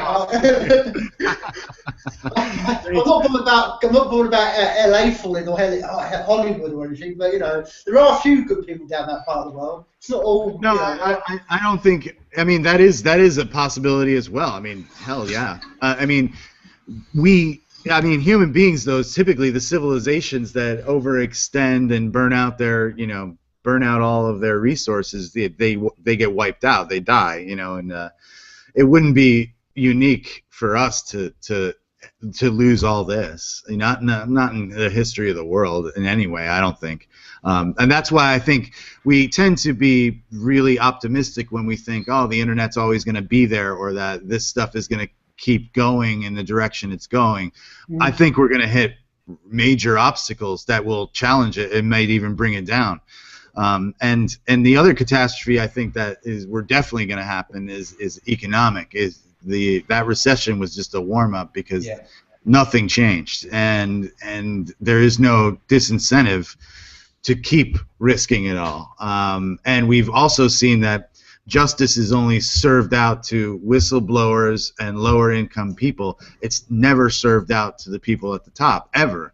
The HSBC can finance Al Qaeda and Mexican drug lords and get a fine, Then you have Kim. You get caught with a dime bag in Texas, you're going to jail for life. What the fuck is that? It's ridiculous. There is no justice. That's a joke too. And the more people see that, and the catastrophes are going to make people see it. It's going to be in their face. Their house is on fire. Nobody's helping them, and they're done, and they're living on the street. And that's going to happen more and more. And the more it does, hey. But that obstacle is going to be another big economic. The other one that I'm thinking of besides the natural ones is going to be economic. And I'm not the only. I'm not saying it because I just think that, and I'm a economist. Just the economists that I read and I kind of respect, they all are predicting it, and that's kind of scary because it was really hard. I mean, it was bad here and it was worse other places, and a lot of people died just from it, and a lot of people lost everything from it. So that kind of stuff people don't want to put up with, and if you're going to turn around and blame somebody, I mean, the system is there to blame because it's going to fail a lot of people, and that's going to be a push. Well, like you said, Phil, it's not just your part of the world. I mean, I don't know how. I mean, am I right in thinking you were what with a surname like MUCCI? Are you Italian? Is that where your background's from? Yeah, my father's family was Italian, and my mother's family was mostly Irish. Well, and there you go. That's enough. I mean, Europe's just literally. I mean, I don't know how you're not aware of it, but it's just falling apart. We've got Greece, Italy, and then. Yeah.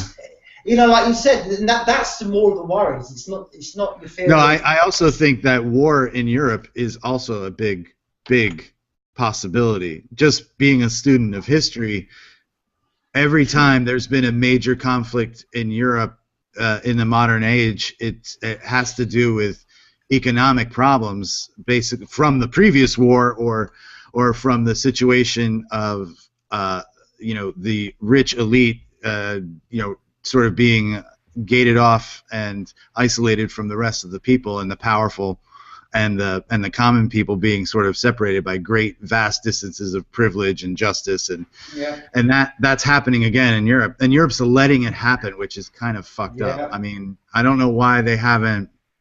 I mean, here's a really crazy idea that I'm not sure, but I wouldn't be surprised if Putin went for Germany at some point. You know what I mean? I mean, if you look at the history of Europe and Germany and Russia and the situation they find themselves in now with the all the stuff we're not sending to Russia now, they're totally being sort of isolated economically, and the history they have with Germany and Putin's attitude about invasion, which is like, whatever, let's do it.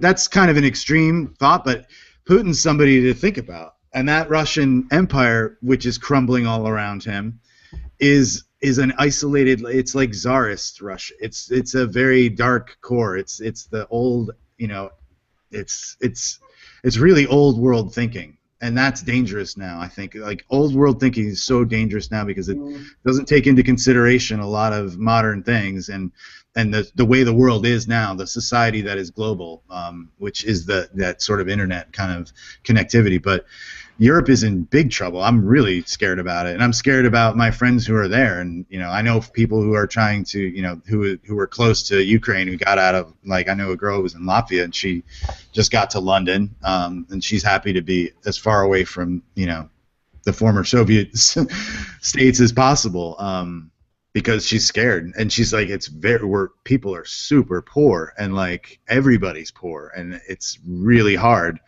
And that people only take that for so long, they can only, especially if they've known better, there's definitely, if you deny progress to people, and large enough groups of people, it just takes a matter of time, because there's a genius leader among all of them. There's somebody there, who's gonna speak for the people and really rally them, and those kind of leaders pop up a lot in Europe.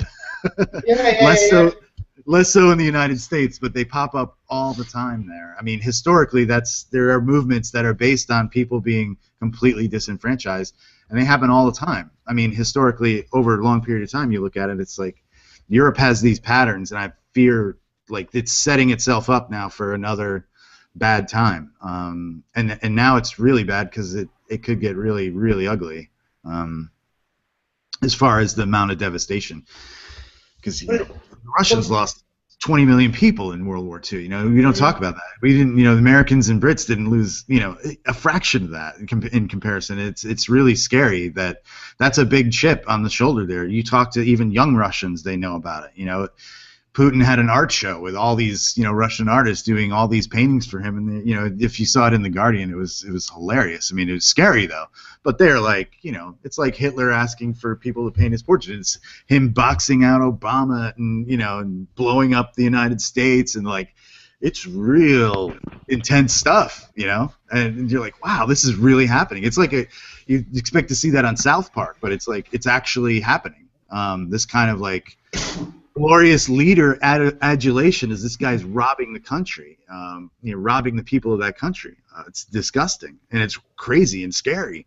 But again, I think it comes down to education too. Like those people have been kept pretty uneducated there, and it's hard not to get riled up when the state controls so much of the media. Definitely less sort of surreptitiously as it is here, but it's like overt there, and they still lap it up, because they're desperate. The people are hurting, and they can easily blame us for that, Well, I think you're right. I think that's basically this is the point we are in history right now, because it's like you said. What we discussed tonight in this whole podcast is that there's a two sort of pronged attack going on. Like you said, what we just described now with all the very words you just described there, Phil, compared to the other side, which is hopefully connectivity, which is what I keep going on about in this podcast over and over again. If we can just connect with each other, because if one person, instead of saying, oh, they're a German or they're a Russian over the hill, and it's like, no, they live the same lives as me, we all get up in the morning, we all have a shit, and we all go to sleep. That's it. And if more people can connect that way, then you're not going to get people sent to battlefields. And I think that's the sort of battle that we face as the... Exactly. No, I think you can't have propaganda about the evil yellow-skinned bastards, the monkeys from Japan or whatever. You can't do that kind of rah-rah propaganda to rally a nation against a people when they're your Facebook friend or they're they're your Instagram buddy, and you're following them, and you know that they have that same thing. So none of that bullshit's going to work to turn us against each other, which is how historically power maintains itself: is turn the masses against themselves. Make them fight this guy instead of you, who's really the one who's fucking up their life. Look over here. It's the fear game. It's that all fear the foreign menace kind of thing, and we can't. The more connected we are, the less anybody's going to buy that bullshit. Yeah, Well, that's kind of unfortunately, what I was. America has mastered the idea of like we had the war on drugs, which still have, and then we have the war on terrorism. So we create wars on things that are intangible, and they're just an idea, a fleeting idea. We don't know what. Okay, can we ever win a war against terrorism? No. When terrorism can constantly be redefined by the people who are on anybody really. Yeah. So Well, I think there was a Orwellian. comedian that said something like, can we win a war on jealousy? Yeah. That you're always going to have those human emotions. People are always going to, and then there's going to always be one crazy asshole who's like, fuck it, push the button. Like, It's or also there's going to be one guy who's depressed enough and angry enough at society that, he'll push the button just because somebody else tells him to. Or it's also a negative presumption in that term. A war on something is something that we should engage in a war on something. And that's like a violent, militaristic attitude. And there are so many things that are in our lexicon now. It's like when they take control of the words, they take control of the kind of the ideas. And that is scary to say, like, we have to, if we want to, it's not like let's address terrorism or let's, solve terrorism. It's we will commit a war against this thing. Yeah. And that kind of mentality is that old world thinking that has no place in this society now. I think the world that it could be. It's a great problem. Yeah, I mean, if you're going to get deep on it, Phil, it's because basically there's, if you're going to get really, if you look at it, you could argue there's always going to be a section of humanity that's going to be psychopathic, and those people are attracted to government and military. And they don't. Corporations. And corporations, exactly. Anyone, because that's the point. Corporations go hand in hand with government because they know they can control everything, and that's one of the deeper elements we've got to get our hands on, because it's the old Bill Hicks joke. It's the old God created me in 5 days, and it's like they don't give a shit. They don't give a shit. They think there's a heaven for them. And we've got, it's kind of like you said. I think you hit the nail right on the head, Phil, when you said it's all about education. And I think we need to start with the youngest, the 3, the 4, 5, right from the bottom. Yeah, and not brainwashing, but critical thinking skills. Yeah, which is. And real history too. Real like the history of people's movements, how governments were formed, what was the real, who were the founding fathers really? Let's talk about the hypocrisy of slave-owning men who write all men are created equal. Let's talk about this stuff, because until we address those things in our own nature, we're not going to move forward as a species together. We're gonna wipe each other out, either through the environmental havoc we're going to cause because of greed, or because if you talk to people, like the way that the media is so skewed here is like people think America is this right-wing country, and even Americans that you talk to will think that they are Republicans or that they're right-wing. But then if you ask them question by question what they care about, time after time they find out that these people are actually left and liberals, and they shouldn't be voting Republican at all. I don't believe in the two-party system whatsoever, but I'm just saying it's funny how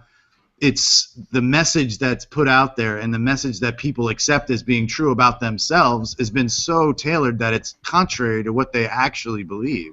We actually do believe in this country in socialized medicine and helping people out and giving people a lift, or making it easy for people to get an education. We're all for like good public schools and all for these things, but we're told that we're not, and that no, these corporate-run schools are going to be better, and they're not. The record that's kind of the point. I have a friend who's been a teacher for almost 20 years now, and he was a principal at one school, and he said, the sad stuff that's going on right now in our education system is by design. He feels certain of it, and it's by design so that people will throw up their hands and say we need something to save us, and along comes Coca-Cola, along comes these corporations to the rescue. It's problem, reaction, solution.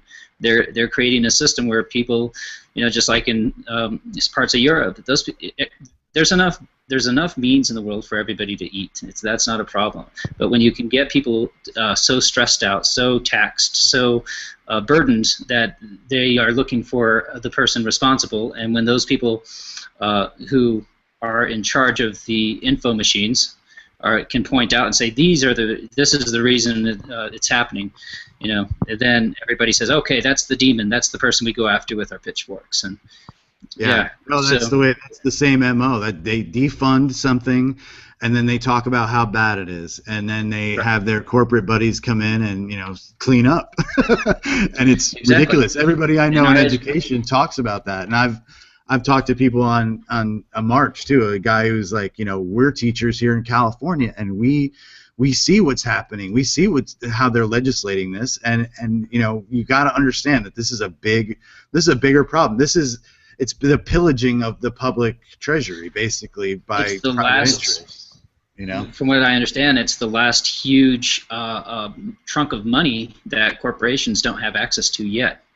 Yeah, within the government. Yeah, within the public funds. I know. I mean, and they've got their beak in everything now, and that education battle is being fought on the state level with that ALEC, PAC and the Koch brother funded stuff. I mean, that shit is crazy, and they're trying to get it in there. They're trying to make it, they're defunding the school, and the whole, what was it? Where was that? Wisconsin, where it was going on.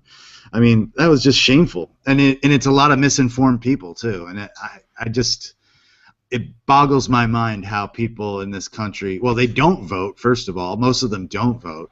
And then the people who do are completely brainwashed, and they're voting against their own best interests over and over again.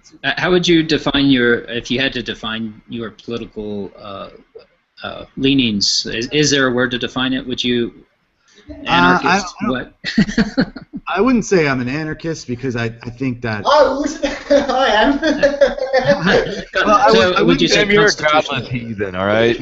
No, I don't know how I would put it. I'd say I'm a progressive. I do believe that there has to be some sort of organization, because anarchy leads to the same thing that we've had in history before. If there isn't, it's just the survival of the fittest kind of. Unless it depends on how you define anarchy. I know there's lots of ways. Yeah, there's the anarcho-capitalist, anarcho-socialists, and exactly. Goes on and on. I don't know where I would fall in that. Maybe I am like that, but I just think that there is something good that we had in America in terms of an idea of a real democracy, and I do think democracy has to be something that we want to have, and I think the world has to recognize basic human rights, because until that level of respect is afforded to every human being and is unconditional, exploitation will always happen by the psychopaths. The powerful will always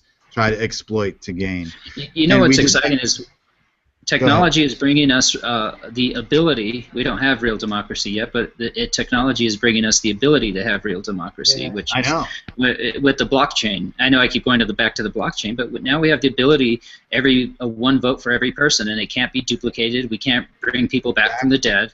And it has to be made that easy for people. It has to be made that easy for people. Because then people will be involved, and and it won't be.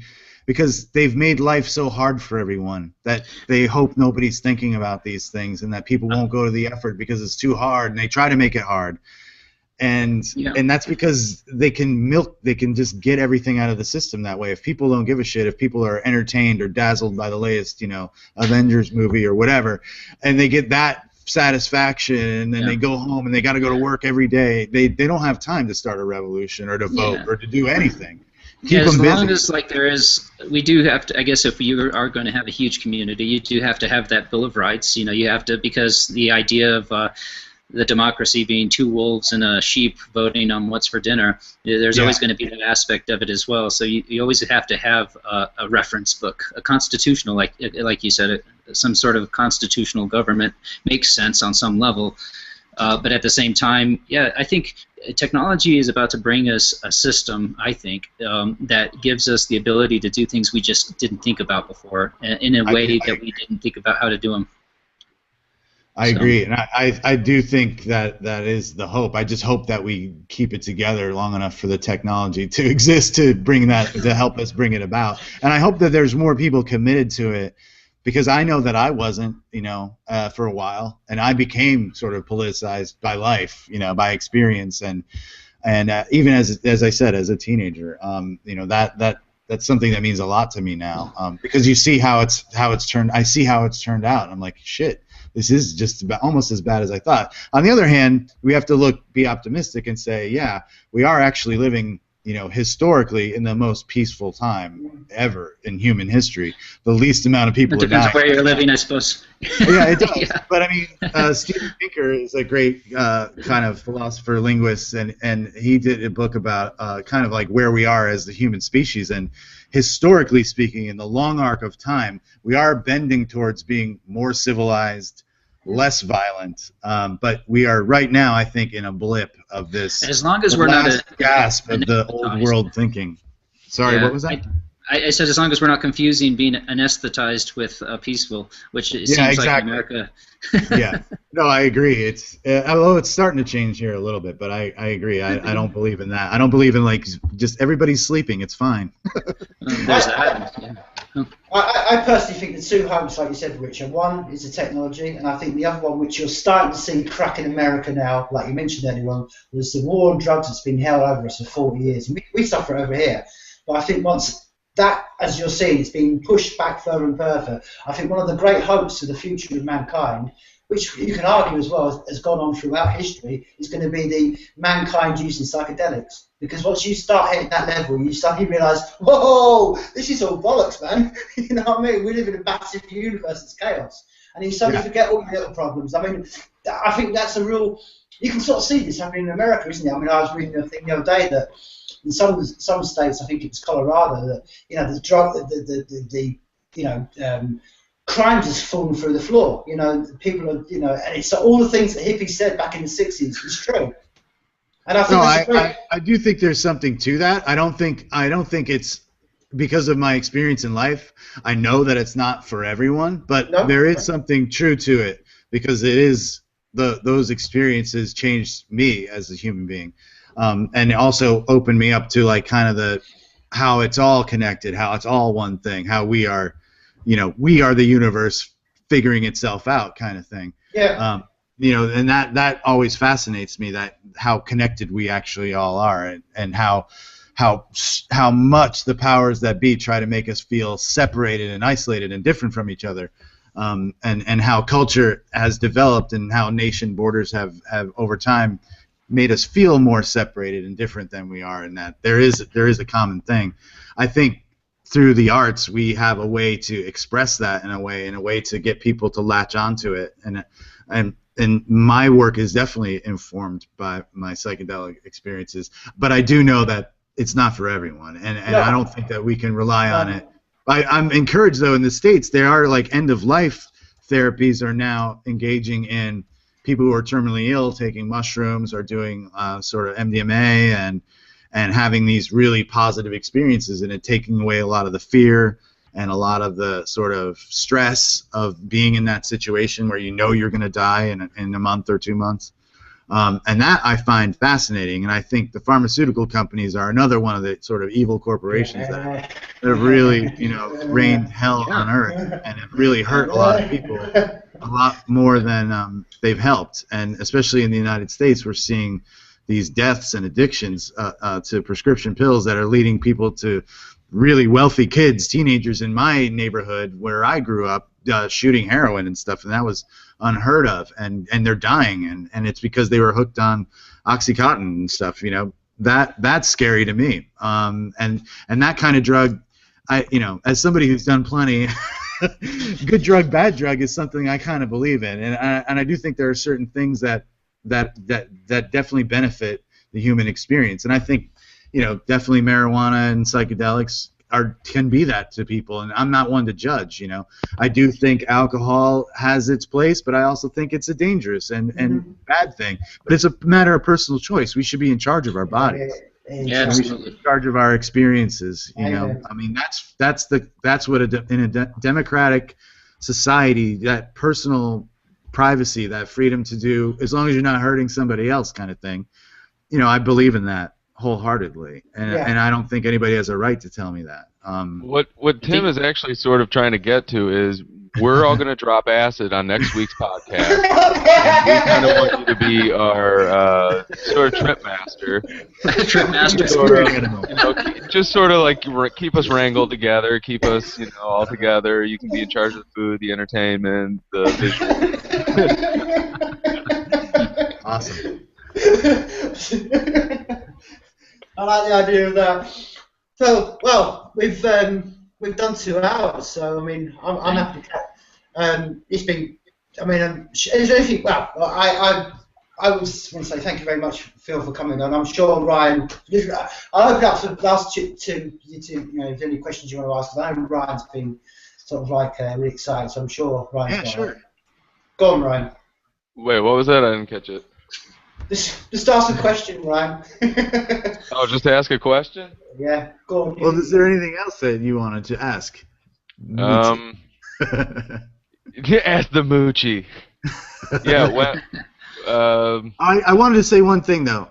One of the reasons you guys liked the Duke so much was because after I shot it, I was told I would have an extra 3 months in post. So I had 6 months in post-production on the Duke. That's why that video came out so cinematic compared to previous endeavors, and maybe the only one that looks that fancy for a while.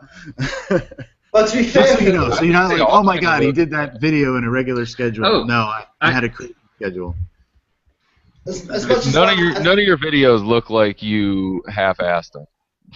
Honestly, they all look like you just put so much work into them. And one of the questions I kind of had was about the post production and the editing and how long it takes you to comparatively shoot a video and then go back into the editing. Well, the shoots are done very quickly with the principal actors anyway, because you don't have a budget. I have to rent a green. Well, this one that we just did, we didn't even rent a green screen studio. We shot in Ian's apartment and my apartment. That's how low the budget was. But normally you have that rental studio, and as a filmmaker, that's a big chunk of change, and you got equipment, and you got food and catering that day. You got the hair and makeup people that day. You got the costume. So when you're doing the human shoot, that's where most of your money goes.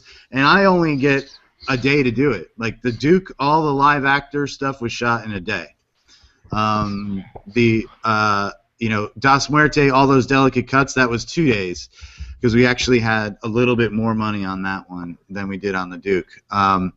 So it's really fast shooting. I don't even use a DP anymore because it's just me and a couple of handy cams, and I have my friend DP with me, Jeff Speed, who's also a filmmaker. And he just DPs with me. We just call it that because it's me and him and his brother on set. That's how we run the sets. We move the lights, we do everything, and we just knock them out. And I try to storyboard as much as I can beforehand. And if I have time, I also put the storyboards into a timeline in Premiere or Final Cut or whatever. And and I have it timed out so that I've already kind of pre-edited and limited my shots, cut it down as much as I could, and sort of figured out what I needed where. Because when you're shooting it, you got a day to shoot it, and if you're going to do a reshoot, that's more money coming out of your budget, and you don't know when you can get that. So I try to plan it as much as possible. It always cracks me up when I hear people who I just go and figure it out as we go kind of thing. It's like, that is a luxury I just do not have, I'm open to the organic process completely. As a filmmaker, I love it. And when I get there, the storyboards aren't the Bible or anything. It's just to tell us where we got to go and how we get from A to B. And sometimes we change it, A lot of times we do, and then it changes in the edit as well. But then I do another series of shoots, which are the special effects. I edit all the green screen footage of the actors together and into the timeline, and then I start figuring out the backgrounds and stuff. Like, what am I going to do? I'll strip all the actors out and post. I do all my own posts too, so I have to key all the actors off the green screen and render them in animation, and that takes some time. But it's from then it's just like a process. I look at the calendar. I normally only get maybe 2 months in post, or maybe 3, depends. And that's why getting 6 was a huge gift. It was like, wow, okay, now I can go full color on the characters, and I can really go more photorealistic with the backgrounds. Wait, when you talk about rendering and animation, are you talking about as opposed to like H2 or H24? I'm sorry, like Apple ProRes 422 HQ or something? Well, yeah, I do render in the animation codec, but what I mean is I'll strip the actors. Once I have a green screen edit, I'll know how much of the footage of that actor I need for that shot. So then I'll take that, I'll key out the green screen, and then I'll render the rotoscoping filter, which takes a long time to actually get the look that you want. I'll render that out as an animation clip, which has an alpha channel built in it. So then I can just use that to comp with. And that will be that element from that point on, is that animated character. But the animation isn't all great by itself. Like, I always have to go in and rotoscope eyes and anything I want to brighten. Or on the Duke, I did all the costumes full color, which I haven't done before, and I realized why. It was just so much more rotoscoping to isolate the costume elements, to make them consistent colors throughout, and to change things that I wanted to change in the costume because I didn't really like how it totally looked in the color scheme. So I didn't get as much out of the extra time as I wanted. Most of it was about dealing with color and making backgrounds richer than I was able to in the past.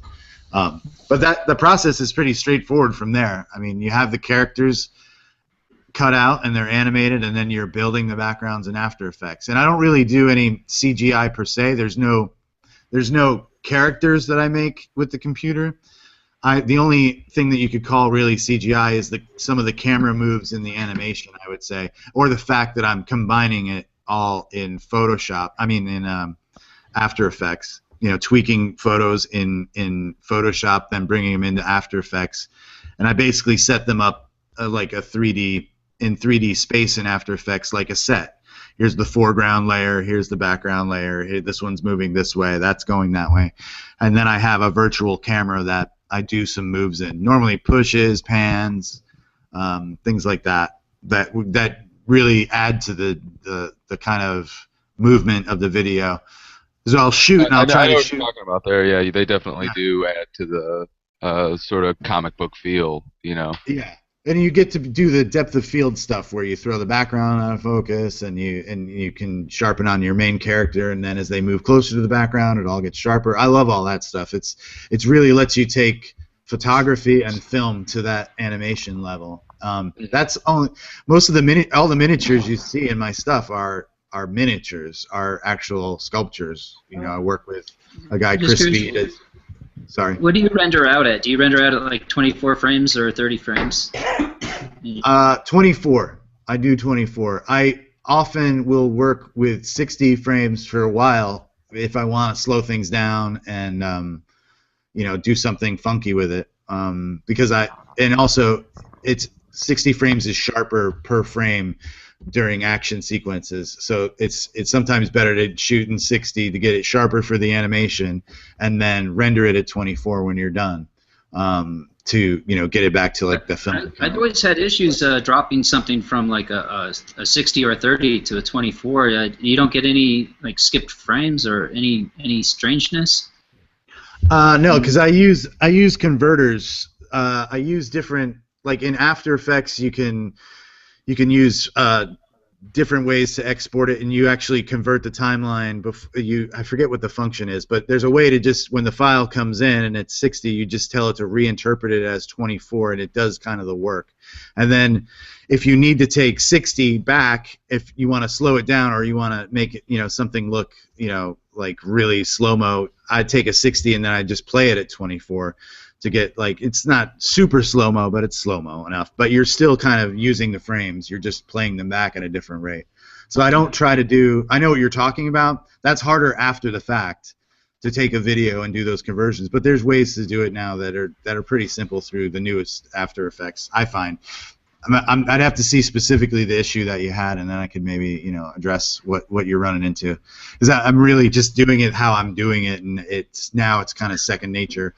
My biggest concern is like the post-production flow, kind of like how the best way to optimize the flow of the artwork as it goes, and still be open to the process, Right.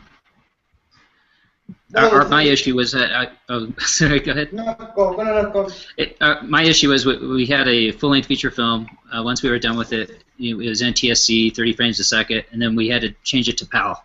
And when we went to Europe, we went to London, and then we had to change it to play at 24 frames a second. And it just it was like every fifth frame there was a little bit of a Yeah, because you did it. Yeah. You probably just did it with Timeline. Were you using Final Cut or? Yeah, Final Cut. Yeah, if you'd done it in After Effects, you could have avoided that. Wow. It would have taken a long ass time to do a feature, but maybe break it up into chunks. Yeah. But it would do the conversion.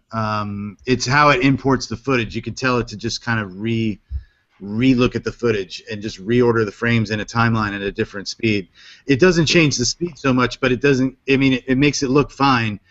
It doesn't give you those like kind of drop frames though that you probably experienced, because I had that happen to me a bunch of times when I shot in 24 and had to go to 25 for had to go to PAL for Europe until I figured out I should do this in After Effects, and that totally solved it for me.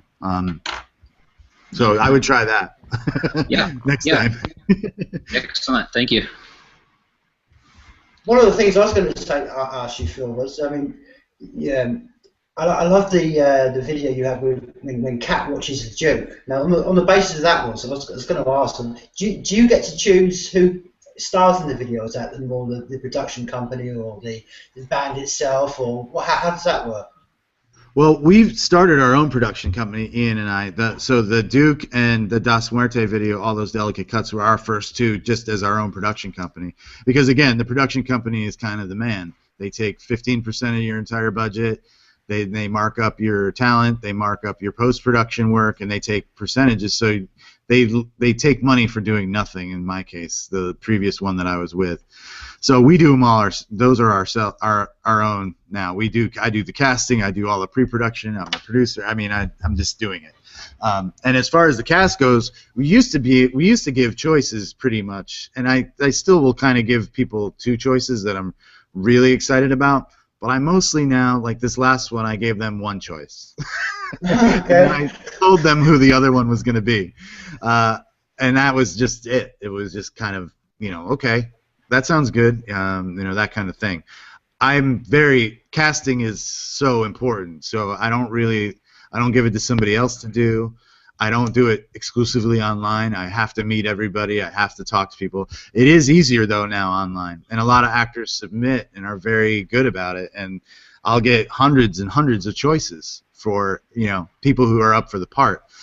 I'm in LA, so it's full of actors, out-of-work actors, so it's great.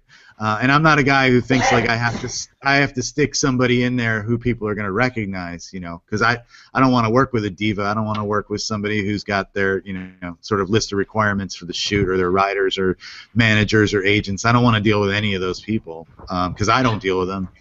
And I was going to say, it sounds like the way that you did your film, it almost sounds like there could be a market for this style if you had like your green screen studios in every big city, and you just put call outs and say, okay, here's what you need to do, here's where the lights need to be placed, and they send the footage into you, and it just sounds like that there's something that could possibly. Of course, you're not there to direct unless you're Skyping it, but. Yeah, I mean, the process is not as technical as it sounds. There's still the filmmaking kind of chaos to it. It's still making a movie. It's still like, let's go out there and put on a show. It's kind of, there's still that energy to the shooting, and I'm casting people who have that energy and who bring that energy. Kat was a great casting call, and it came because I just wouldn't settle for anybody, and I just kept putting out these postings, and I actually got her through a site that I never get anybody from, and it was just because she was out of town, and then she finally saw the ad and was like, I'm perfect for this. I totally get what you're doing. And then I met her, and I was like, oh my God, she's great. She totally understood the story. She's really engaged. She's very political for a 24-year-old girl, and I was just really impressed by her. You get that, and you can tell, I think, as a director over time, like people who have that certain energy that they're going to contribute that to the story. They're going to bring it, and And so that was a really lucky call. Dave Windorf loved her too, though. He just saw pictures of her and was like smitten. He thought she was fantastic. He actually made the call on Chloe, the blonde, the secretary in the Duke, because I had a first choice who is different. I just shot her yesterday actually because I got her for my next project. But he picked Chloe, and it was a good call. She was a better call, I think.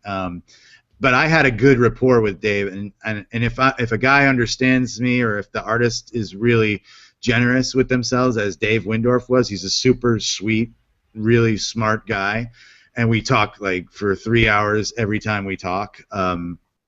He's one of those kind of people. So we're really communicating. We're really sharing something.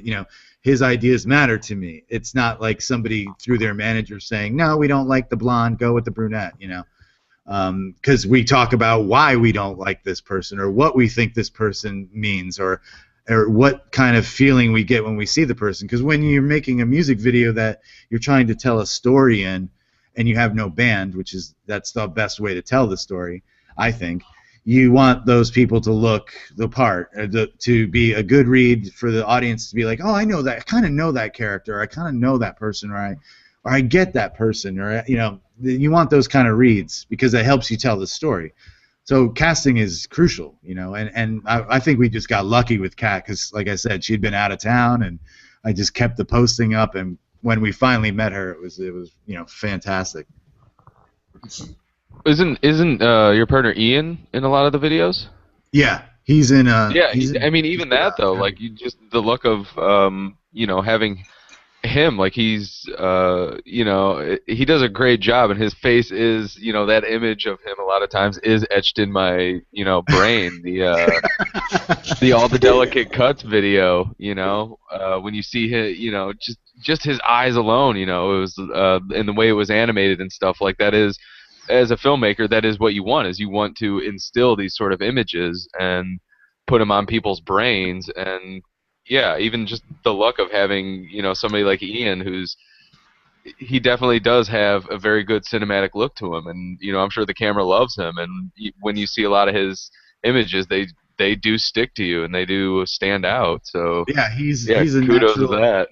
Yeah, thank you. I mean, I'll tell Ian you said that too, 'cause that mean a lot to him.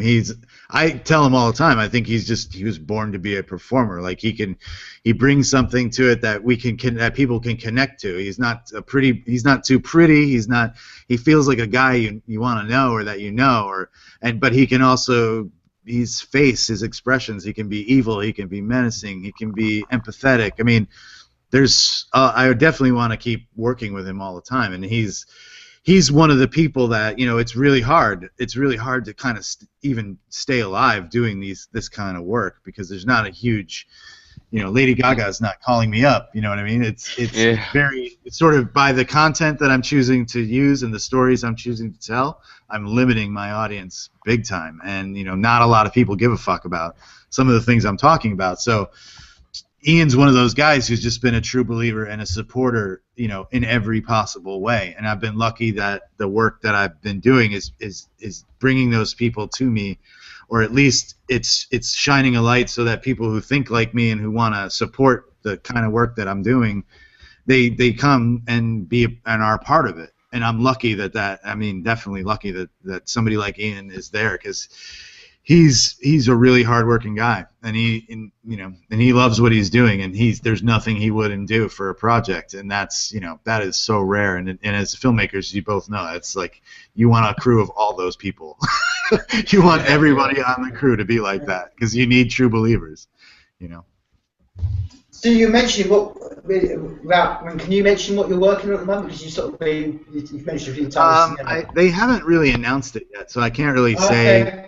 Word for word what it is, but it's interesting because it's an idea that I had for a while, but a project came up that allowed me to kind of do a interpretation of this idea that I've had for a while. So I can say that it's definitely a very nihilistic view of mankind. Involving robots. So there you go.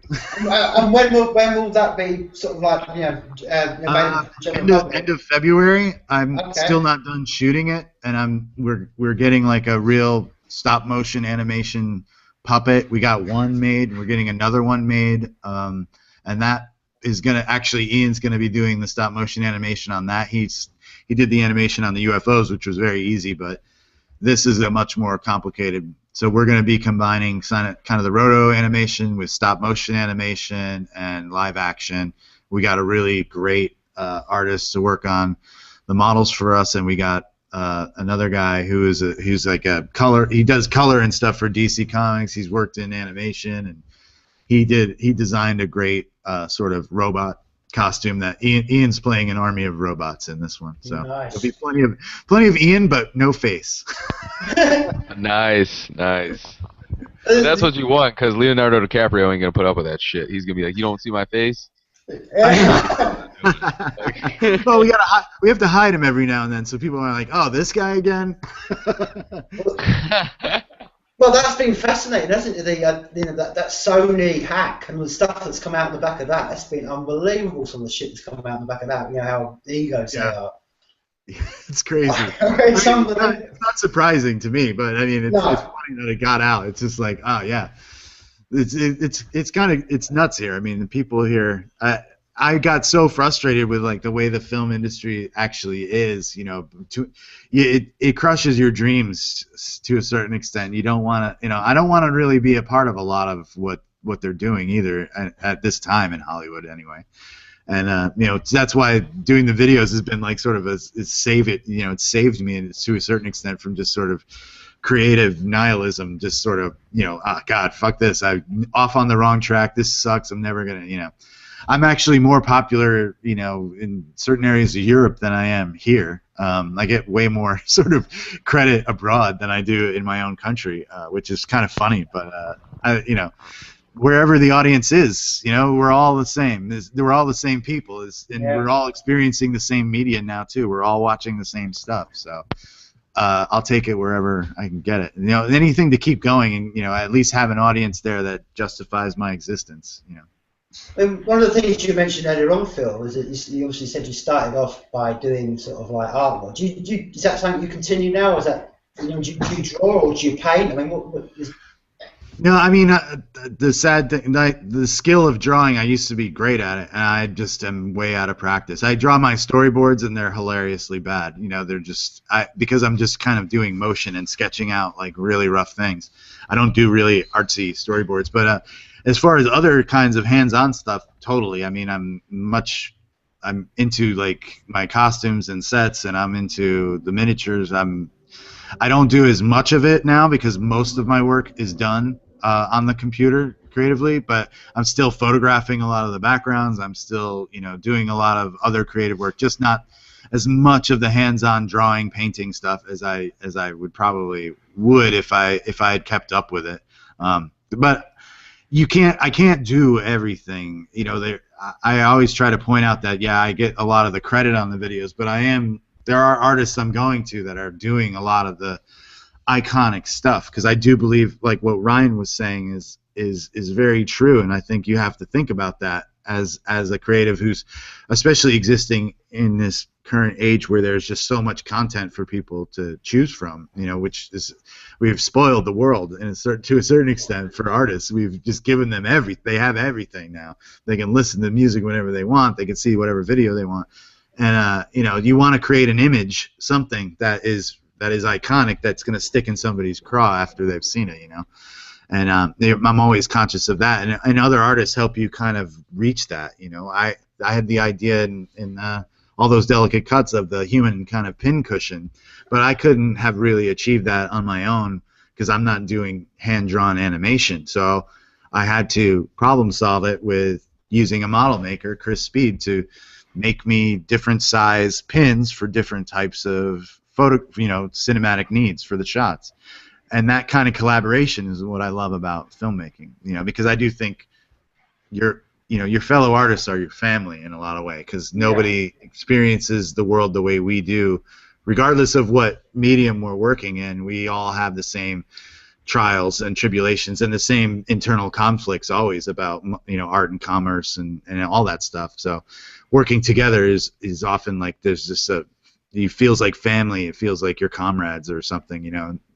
And so I'm very quick to point out that when people do that, and I can hire other artists to help me kind of realize visions, it helps. It makes them more organic. It makes them more real films, other than like one guy in his apartment making it, which is really, if you looked at it on a timeline, it's like, okay, you prepped for 2 weeks, you shot for a day, and then you worked in your apartment on it on your computer for 3 months. Obviously, it's all you, but it's not. I'm working with the material that we gathered at the beginning, you know. And you know, post-production's fun. I love it. It's frustrating and time-consuming. And if I had more budget, I would delegate a lot of that. But I do like, you know, if we can't afford it, I'll do it myself. But I would love to work with more artists, honestly, because that's great about the filmmaking process, you know, because it involves so many of the mediums, all of them, you know. I'm just curious, have you tried some of the crowdfunding platforms to fund some projects?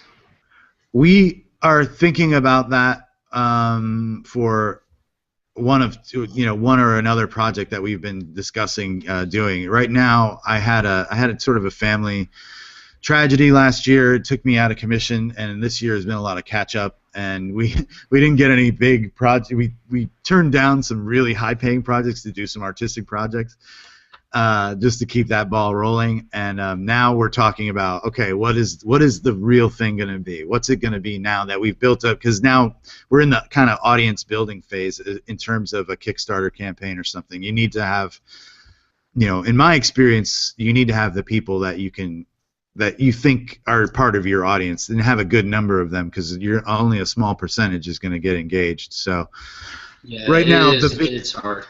It's very difficult. And especially you see people who have very established names who can't raise the money that they need. So I don't want to look at it. There's other options that I have too. There are people who are really interested in just getting in at the ground floor on something long form or something serialized. And it's just, I need time to write. I'm a very slow and methodical writer about things. And it's that I need to have, you know, at least a month or two where I don't have to take a job to do it, and to decide what it's going to be, and to do it smart, which is think about the ideal amount of money you could actually get and write backwards from there, conceptually. Because I have enough ideas now and things that I'd like to try and do that I think I could tailor one to a very low budget. Because also that's true of filmmaking, I think, more than any other art form, is that, well, not any other, but you can't get taken seriously. It's a catch-22. You got to make a feature before you get to make a feature, kind of thing. Before somebody's going to trust you with that kind of financial sort of situation. But I think that's also going to change, because now we can get digital cameras very cheaply, shoot 4K, and make something very cinematic for very little money. And that's what I'm going to try to do, I think, is like approach it completely independently as much as I can, and be practical and pragmatic. I don't know if it'll be an animated thing or if it'll be a live action thing, but crowdfunding is definitely something that we're going to consider. It's just I'm not going to rely on it or sort of hang my flag on it and say this is how we're going to do it, because I believe it's got to be done in you have to, whatever avenue, you know, and multiple avenues that you can. Have you heard of Patreon? Patreon.com? I've heard the name. I'm not sure. Yeah. Is that? I have a friend whose son is he does film work. He's also a photographer, and he lives in New York. His name's Joshua. Let me think. Joshua Homnick. I don't know. He used to do MTV videos actually, and he just put himself up on Patreon for doing mild types of photography. It looked like with his iPhone.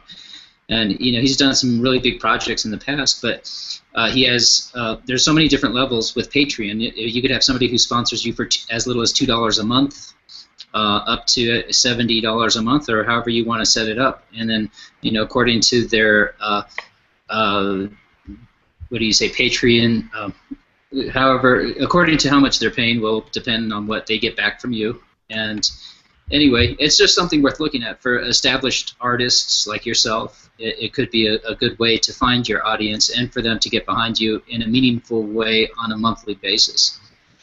Yeah, I mean, that would be liberating for sure.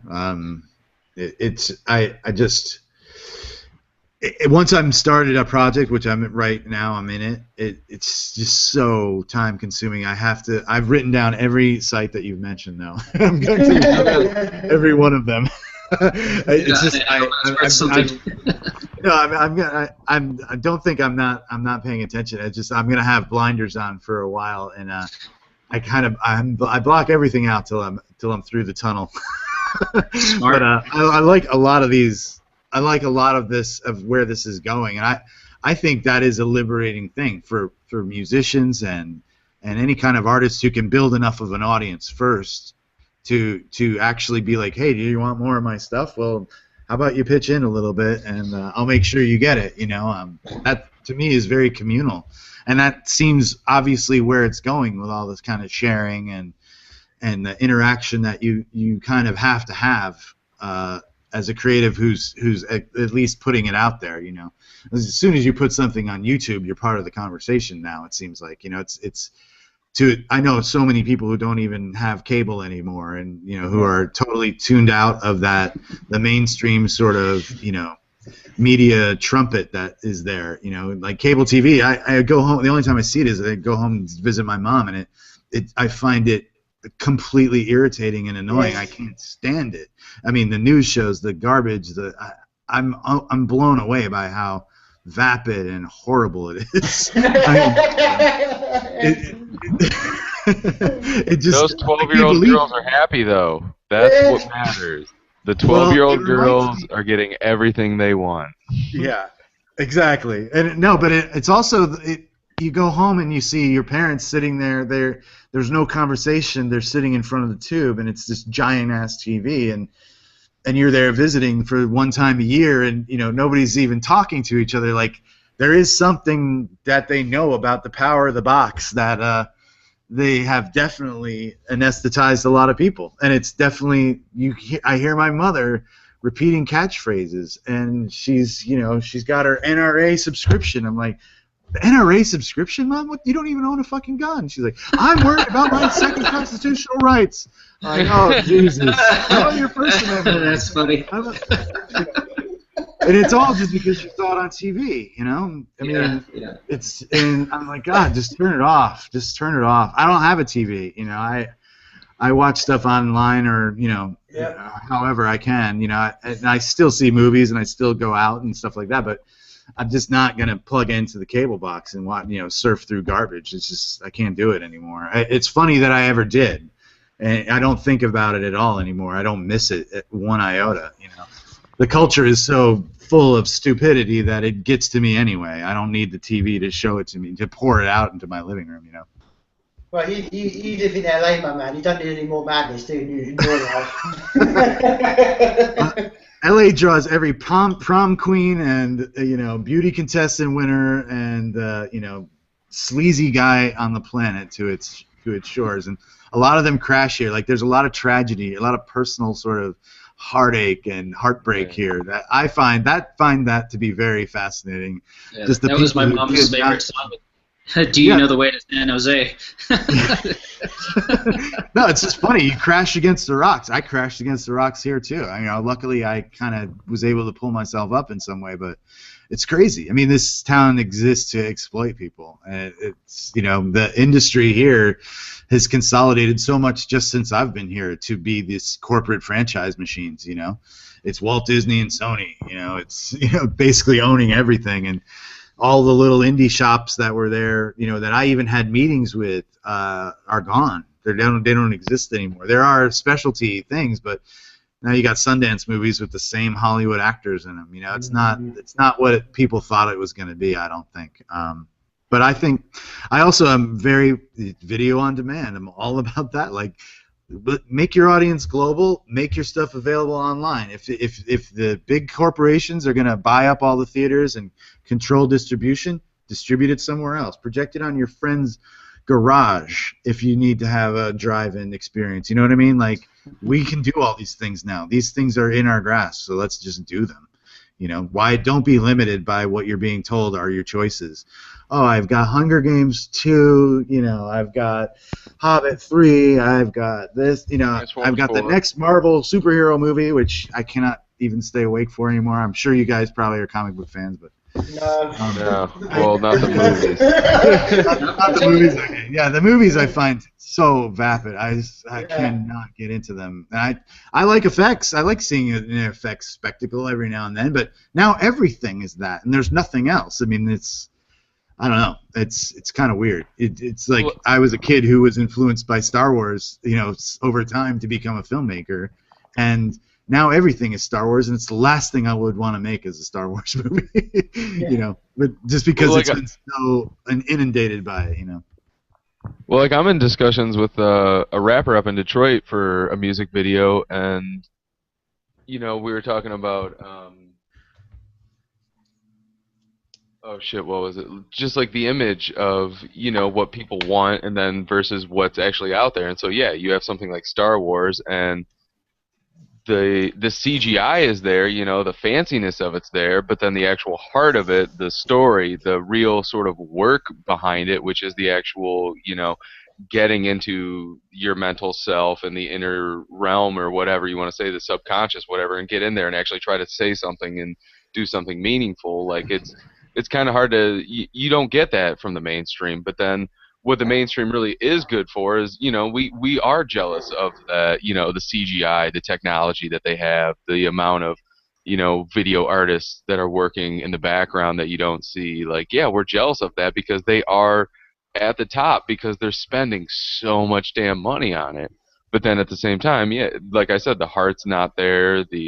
And that goes with like mainstream music, mainstream movies. Mainstream music, it's terrible to listen to, but at the same time, the quality of it, I do a lot of music production, and the quality of it is like, man, that like I'm really jealous of that. Like what they do is really amazing because it does have all that years of experience behind it and all of that money behind it. But at the same time, the content is just, it's not worth $20 and 2.5 hours of my life to go out and see a Transformers movie. I couldn't agree with you more. And there's a reason for it that I've become more and more aware of, and that I didn't realize how far these things had gone. But it is, what you're talking about is corporate censorship affecting media, because you can't talk about certain things within the corporation. You can't disparage any parent group or related corporate entity in any of your content.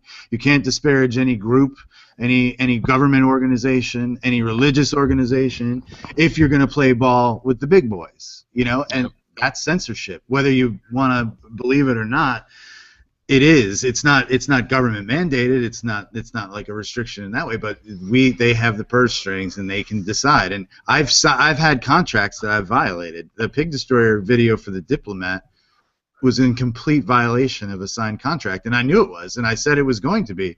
And I had calls and calls. My agent couldn't deal with the lawyer. My agent couldn't even represent me. I had to talk to the law firm of the car company that was financing the music video, because the label didn't have any money, so they turned to this car company who was promoting metal bands and got them to kind of come up with the funds. And I had this huge contract, and part of it was like, you cannot disparage any politician, any religious organization, any corporation. I was like, well, what the fuck do I talk about? What am I doing? Do you know who I am? I don't know. I don't know how I can play in this sandbox. To me, what is art then? I mean, what do you want me to say? And I told them, obviously the song violates all these conditions, and obviously my treatment violates all these conditions. Are you guys cool with that? And they're like, yeah, we're cool with it. Just don't make it too much like that. I'm like, well, what do you mean? And they're like, look, the worst thing that's going to happen is they won't release the video, or they won't put their name on the video. Just do what you're going to do, and we'll see. Send us the rough cut. So I put it all together, and I sent him the green screen edit, and I'm like, I know you can't really understand it yet, but this is it. And they're like, wow, it looks really, really violent. And that guy kind of looks like you're making a statement with that. That guy looks like a politician. And I was like, yeah, it was all in there, guys. And they finally saw the cut, and they were like, we can't use this. We cannot put our name on this. We cannot release this video in any relation to us. Do not say that we were part of this video, and we will just give you the money. Just do not. You can release it on your own. You told the label to just release it. So the first call I get from the record label is, can you make it more violent? Exactly. What's funny is I'm so you- picturing a bunch Right. of car salesmen watching, monkeys holding machine guns shooting each other and blood splattering everywhere, and them just being like, "Yeah, we can't sell that. I don't This will not help us sell cars. know." No. Well, it was also during the election, the re-election. It was like Mitt Romney. I think they took because we put the red tie on Ian and the blue suit with the red tie, and I think they saw Mitt Romney and him, and they're like, "Oh Jesus, we can't do that."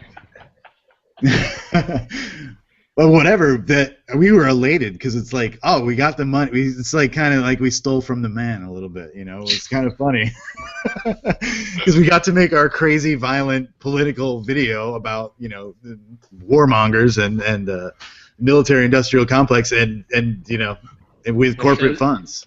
They said that you are able to release it, but you're not able to monetize it.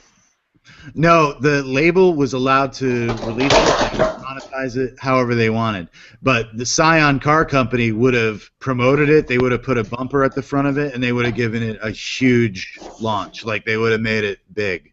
They would have generated a lot more views for the video, but because of the content, they backed off. And they said, look, we're sorry, yeah. Because I was worried about it, because I thought that they could maybe not pay me if I violated the contract, and I already knew everything about the video violated their contract, in terms of content. So I knew going in that I was potentially in trouble, and it wasn't through my own production company at that point either. So the production company was concerned as well, because the idea had been approved like instantly across the board, and then this car company came in with a contract that had censorship lines in it, basically. Like, you can't do this, this, or this.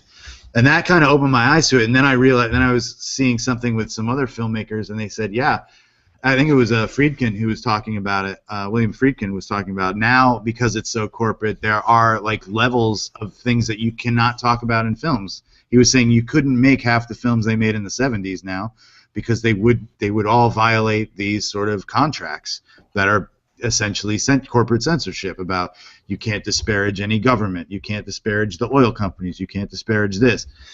And to get the military to give you vehicles in your movies, you gotta have a positive military message. In the film, you can't disparage the military. So it's all that playing ball that really files down all the rough edges, all the commentary, all the juicy bits. It makes it not art anymore. It makes it this thing, this commercial, this, here's an idea of what things would be like if everything was awesome. Like, what is that? It's nothing. It's completely empty. Let's talk about where we're at.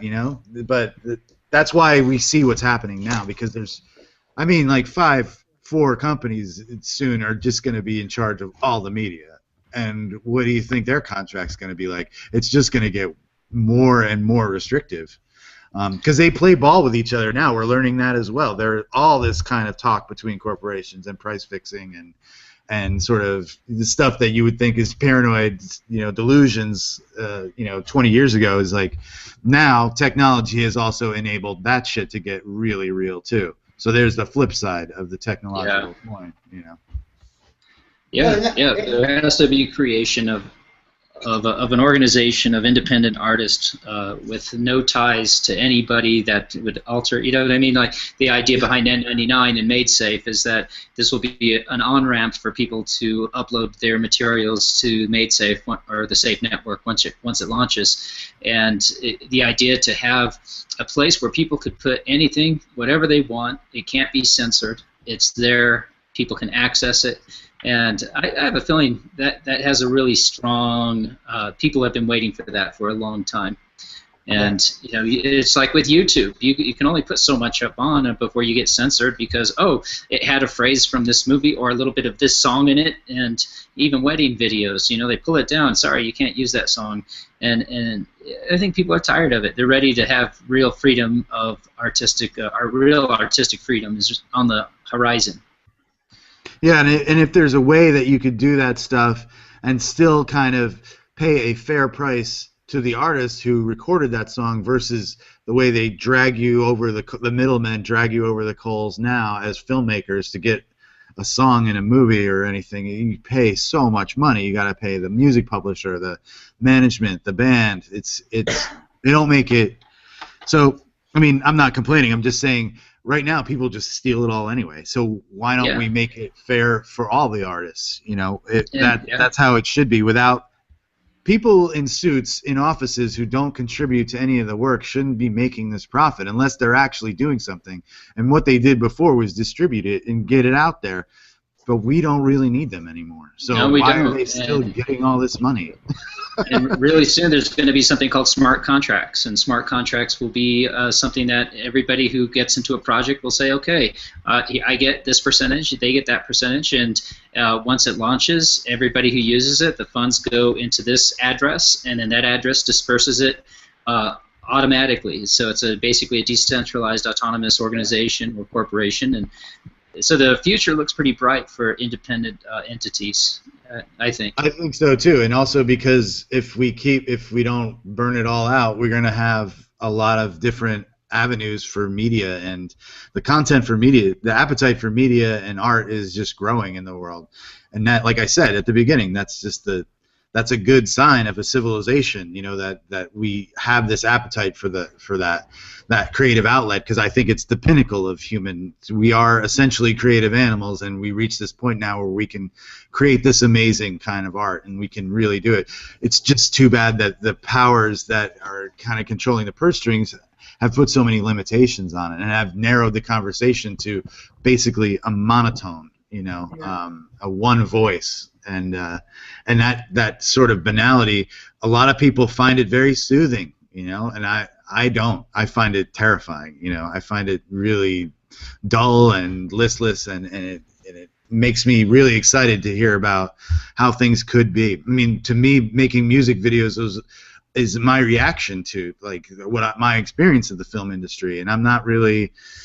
People say, well, when are you going to make a real movie, or when are you going to, you know, that kind of, I feel like, well, you know, I'm kind of doing what I'm doing right now, and this is okay for me, and I'm getting to do a lot of things that I wouldn't get to do if I was in that arena, and I plan on entering into it, but I'm also kind of waiting to see how these things are playing out, and I'm looking for something. I'd give it about a year, and there's going to be options out the wazoo in about a year to a year and a half. So.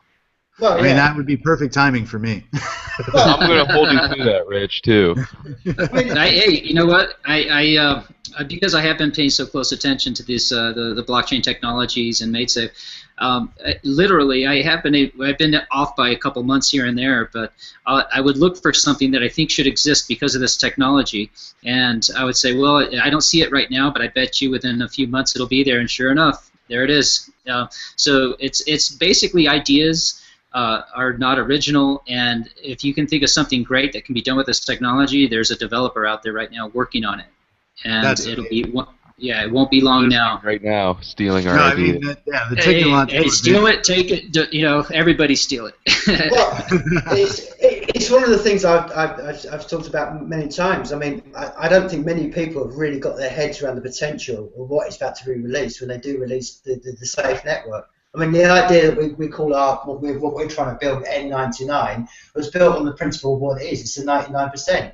And I don't think many people have really got their head around that potential, because we've never lived in a world where we've had a completely decentralized, you know, where we can all go along. And, well, you tell me any other service was offering, you know, an artist or a musician or anybody 99% of what's, you know, they can get 99% of their profit. I mean, these are the things that most people don't know about, but this is just one of them. I mean, like you just said then, Rich, there's people around the world, and we don't even know about them now. There'll be people in bedrooms writing stuff that we don't even know about. That's why I'm quite optimistic about the future. But I think the thing that I think is essential is, like you were just saying then, Phil, it's about letting people know about this. You know what I mean? It's trying to spread the word, because we haven't got the media behind us. We haven't got TV adverts. This is all word of mouth. But then we've come from a kind of a genre of music and a genre of arts where that's always been the case anyway. I mean, I've yet to see Iron Maiden on, you know, as much as they're established. I've never seen them on mainstream TV. It's always been about the ground level. That's why, you know, it's not called N99 by mistake, because it's the idea of things coming from the bottom up rather than from the top down.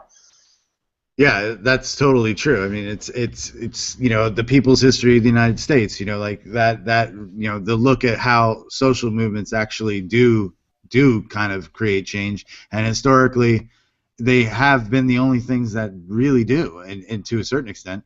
And I think what we now have is a global public square, and as long as we can use it to communicate and not exploit, and we can use it to uplift people and educate people, because the great horror of like the lack of education is like in every ghetto across the globe there's an Einstein or two. Yes. Unless they get the proper education, they might be dead before they get to be that, and we're losing out on all that human potential, because as the population grows, there's just more human potential to tap. And that is the greatest resource we have as a people is each other, and that has to be common knowledge. That has to be how we move forward and how we make this connectivity work for us and not against us, or be used against us as one people. This is our new public square, and it's how we make that work. So I'm excited as hell about it. We talk about it all the time. The people that I work with on my projects, actually, and the investors that we have who actually help us promote what we're doing, are also very interested in this. The brave new frontier that we have before us is amazing, and the exponential sort of growth in technology, as long as that kind of bears fruit for everyone, is so much untapped potential is going to be available and released, and that's very exciting. Even if it all goes to hell, it's exciting to be around now to see how this is going to play out, because I definitely want to be a part of it. Yeah. I want to be part of the conversation. I mean, to me, Phil, one of my big dreams it's about choices, and if I can get to the point where it's my big idea of all, what we're trying to build with this is that hopefully in a few years' time, there's going to where the 15-year-old or 50-year-old, anybody in that sort of, anyone really, they've got the choice where they haven't got to go. Like I was when I left school, I had a choice of being working manual work or becoming an architect or something I didn't want to do. I've always wanted to be an artist, and I never had the choice. And this is what my dream is. I'm going to give people the choice. So that kid's there at 16 and goes, wow, I can actually do this. I don't need some record company. I don't need some middle management. I can do this by myself. And I think that will hopefully, will raise a whole new wave of creativity that I think is just it's not been tapped yet. And I know there's so many creative people out there, and they just put it behind them and go, well, I've got to get a job, and I've got to become got to get your 402, as you call it over there, and you've got to get your mortgage, and before you know it, your life's gone, and you're sitting there at 65 going, what the fuck happened to my life?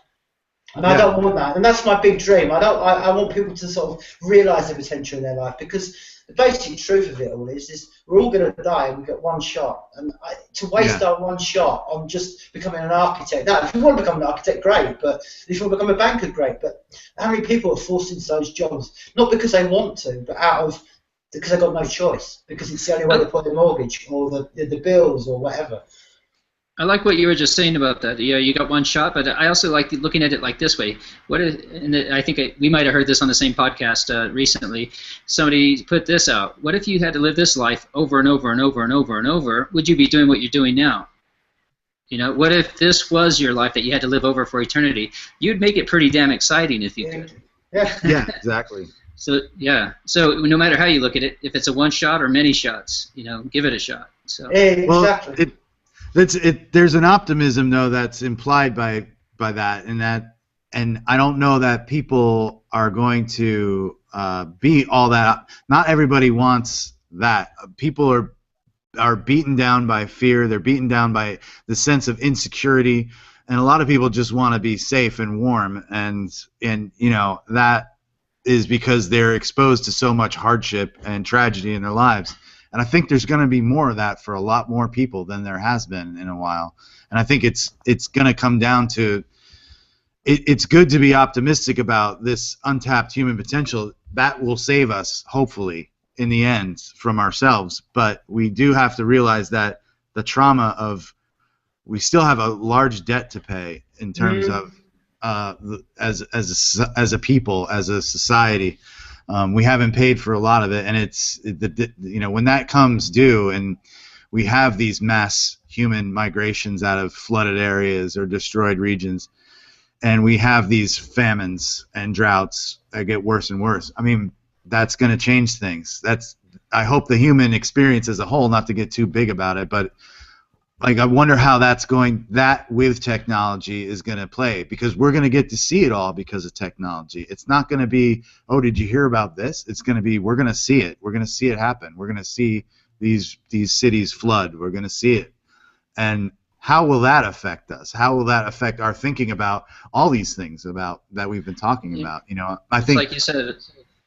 Oh, I was going. I know. I'm sorry. I shouldn't have cut you off. But the idea of technology developing to keep up with what may be happening pretty soon, and what you would keep bringing up the flooding. And I don't know if you've ever heard of the Seasteading Institute, but that's a pretty exciting prospect that is coming down the road. Where imagine 10,000 cities out on the ocean, and people able to move to those cities and actually have commerce that is done off the ocean, whether it be harvesting algae or fishing or whatever. But there's a lot of technologies and ideas that they're not just ideas right now. There are people who are working on these ideas and putting money and technology and effort towards making them happen. And I think Seasteading Institute is one of those. And I could just imagine if there is advanced warning before some of these large American cities go under the water. Imagine the ability to say, okay, we're getting off this little island or off this coast, and we're getting on these huge barges or boats, and we're going to this ocean city. And that'll happen. I think it's on the horizon as well. I totally believe it. Yeah, I think human beings are, like I said, essentially a creative species, and like we'll get ourselves into some really bad jams and figure out a way, but we need to tap that potential, as Tim was saying, and we have that opportunity now. And I think we do need to. It's again like educate. Let's find all those Einsteins. Let's encourage all these people to think about these problems that we really have right now. And I'm encouraged because the younger people that I meet they're way more kind of aware of things than I was at that age. When I was the same age. So that's kind of encouraging to me. Personally, like I think, oh, maybe it's not so bad, because the people older than me are just scary, or completely apathetic. But people my age and people younger, we're all kind of like, we're motivated, we're ready, we're kind of thinking about it. We're all talking about it. The smart ones, anyway. We're all talking about it, and that's encouraging. I feel like, yeah, it's rising. Like there's something happening, like feeling like we're a part of it.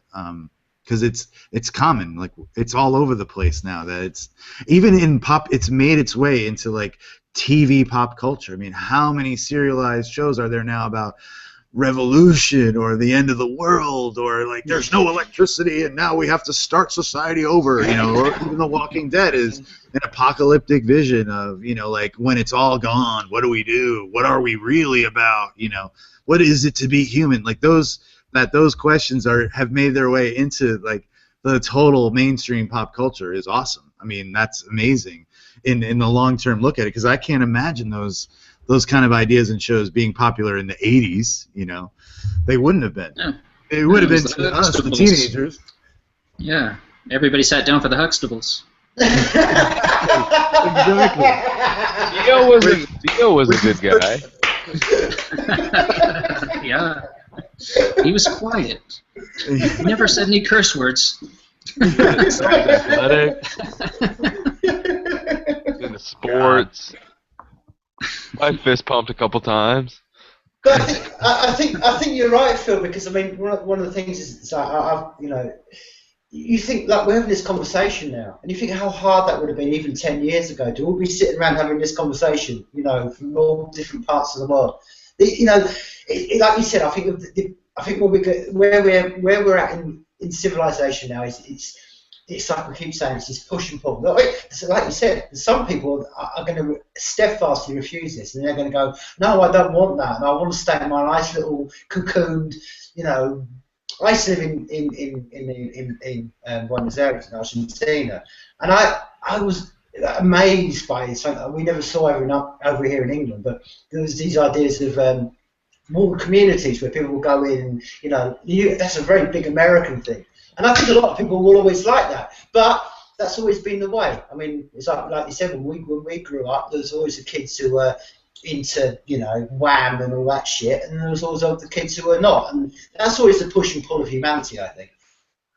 It is, and also, like, there are people who are going to be really, I mean, what that whole, like, the security thing, the whole, like, I'm safe and cozy in my life, and that's all, and I don't care about any of that stuff. I mean, that's a product of kind of a society where they're afraid of things. You're afraid to not have those things. You're made afraid to have those things, and we have to kind of get past that. You know, we have to get past that idea as like this fear as this motivator thing, like, and embrace, not to get really cheesy, but embrace more of the idea of like loving your brother, and that kind of idea is not important. It's not important in just a vague Hallmark card kind of stupid way.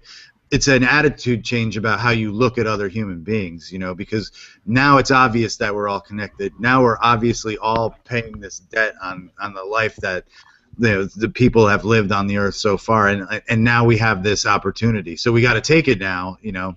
We got to change that conversation. It can't be the war on drugs. It can't be all this like sort of aggression. It can't be like, you better get security and stability and breed right away, because, you know, if you don't, you'll lose your chance and you're going to die of cancer and nobody's going to love you, and, you know, if you don't have the right car, you'll never get laid, you know, all that bullshit we have to stop it with that, you know, and that competition.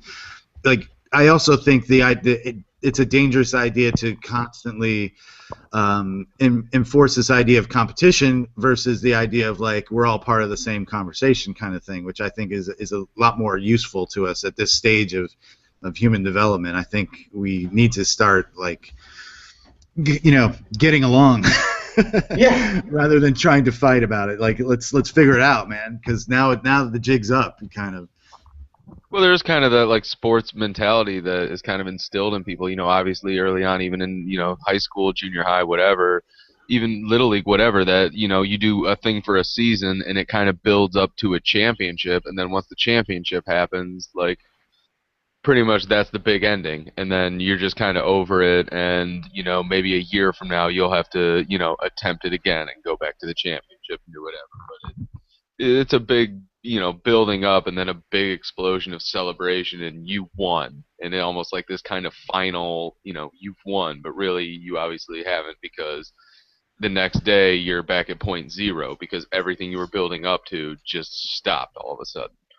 And as far as we were talking about, like with education, I think one of the big things that should be taught is one of the things Tim has brought up before is empathy. You know, simple things like empathy and manners, and just being able to, you know, just studying a culture from an outside perspective and learning their history and saying, like, you know, obviously here in the American education system, like, you know, I was never taught something of why, you know, other countries wanted to fight against us. Like, all we were kind of taught was like, we fought because of this reason, and that's why we did it.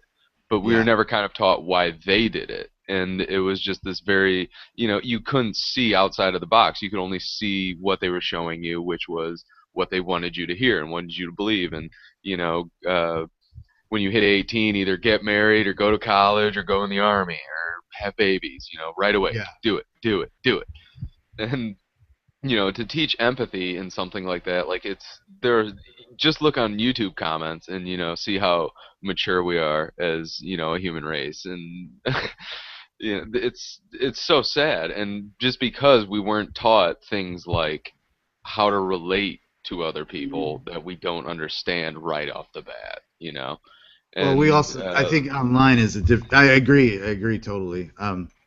Sorry, finish what you were saying, because I just wanted to jump in about YouTube comments. Well, no, I mean, obviously YouTube, like, it is what it is, but at the same time, like, comments anywhere, like, I read all the comments everywhere, and I've heard some really ridiculous stuff of, like, you know, people saying stuff like, we don't even know if the sun's actually hot. Like, I don't know what kind of comment that is. Like, I can't believe we're in 2014, this is the internet, and somebody's actually going to say something like, we don't know if the sun is hot. Subjectivist movement. Everything's subjective. Yeah. How do we know we all existed over a minute ago? Well, even any sort of opinion you have is always going to be, you'll find it on the internet somewhere. Somebody will be telling you you're right. Yeah. Well, I think the YouTube comment thing, like if people weren't there's like the thrill of anonymity, online, and people abuse it, and if they had to answer to what they had to say, like responsible human fucking beings, they wouldn't say it, and there's that psychotic sort of aspect to people, like if they can get away with it, they will, yeah, it's.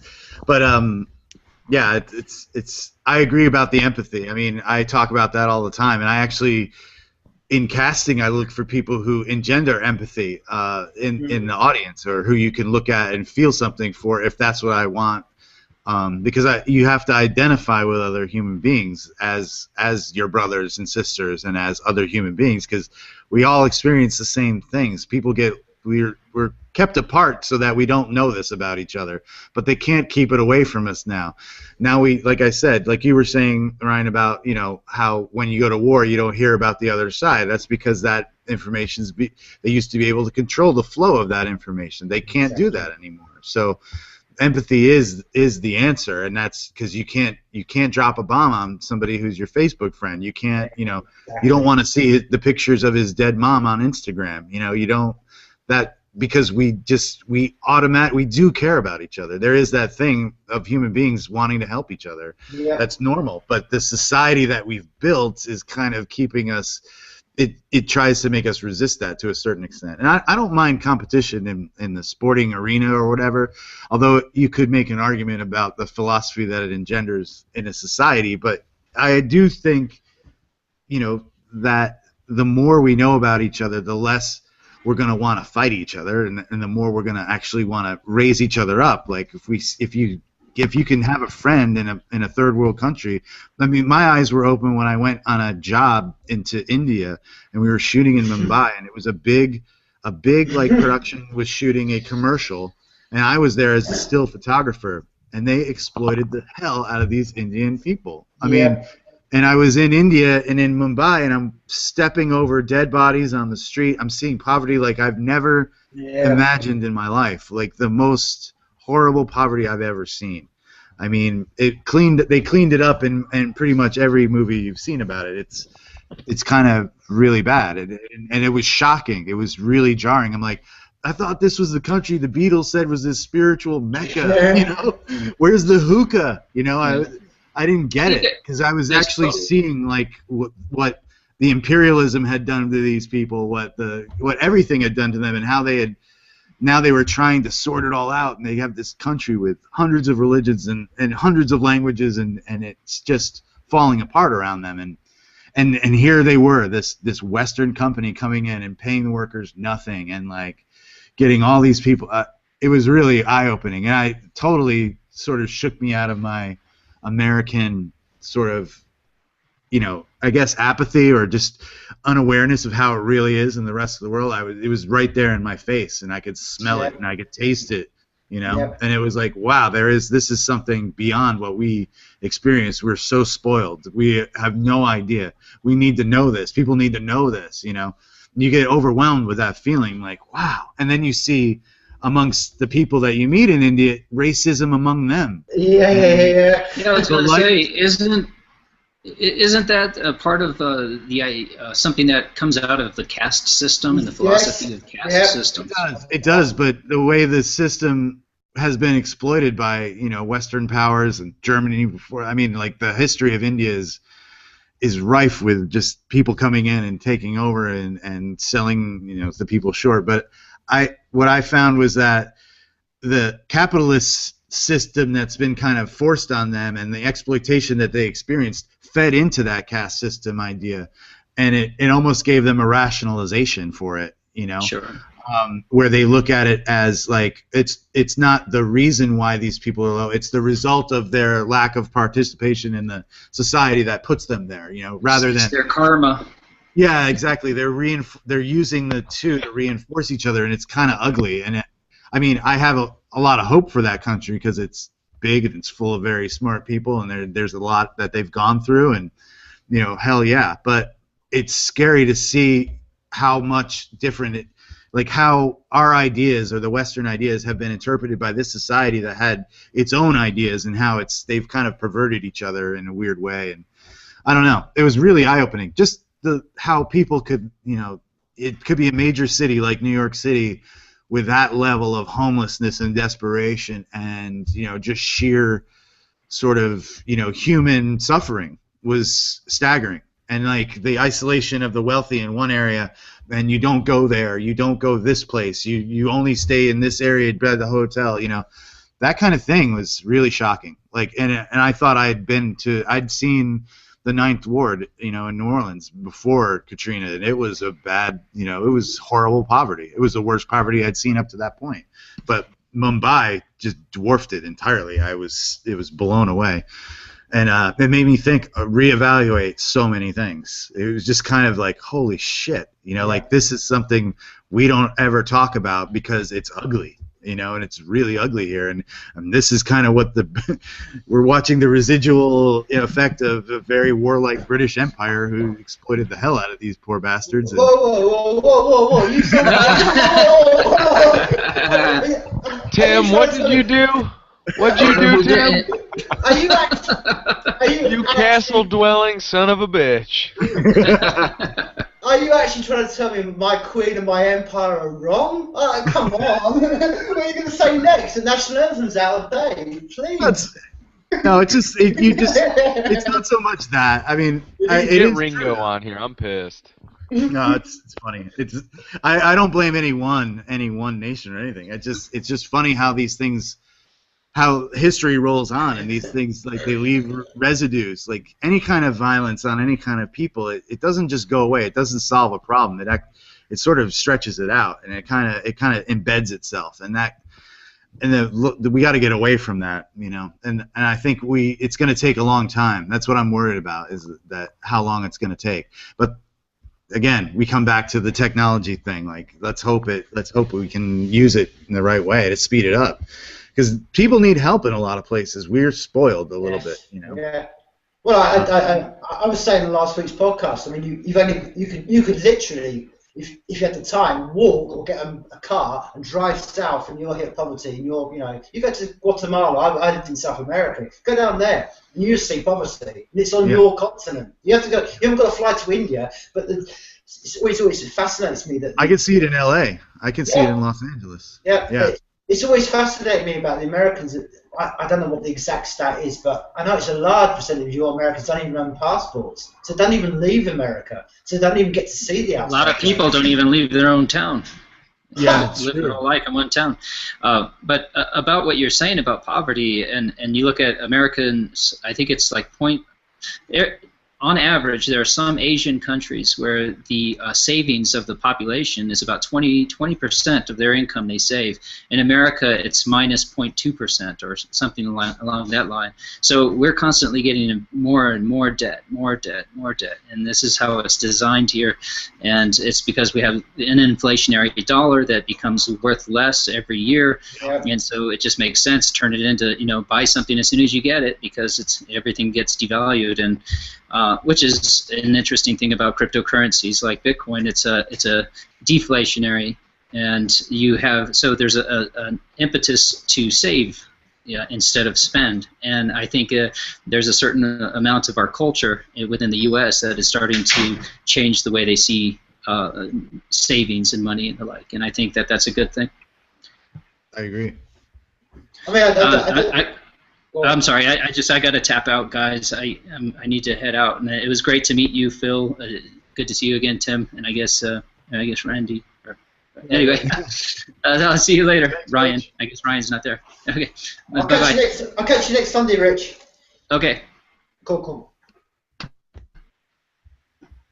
No, I was saying, Phil, one of the things when I went to India, what really kind of annoyed me most was the way that I found that all tourists treated the place. They just kind of like, although I went down to, like you say, I went to Mumbai, Bombay, as it used to be called, and I went down to Uganda, and it was just full of Westerners just partying their arse off on the beach, and it's like you're not seeing what's there in your sight, just a few yards down the beach, and they just don't care. It was that whole the party attitude. They just go over there, they just get off their heads on all sorts of narcotics and drink and stuff.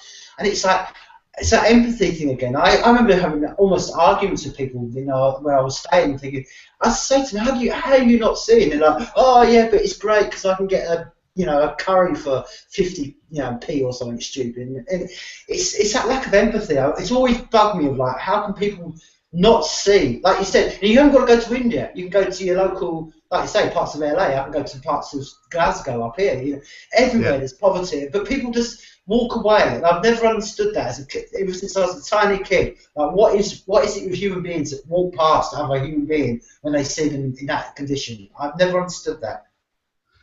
Yeah, well, I think people are also burdened by their own lives, and they don't want to get involved or something, or they feel like, but it's almost an act of sort of not violence, but I don't know, violence by omission, to not think about it, not address what the cause of that is. And I don't think there's an easy answer either. I don't really believe that. But what my main thing was, like, in India, what I saw, I had never seen in other places, the level of it, the extremity of it, and like that an entire city could be around it and not address it, you know.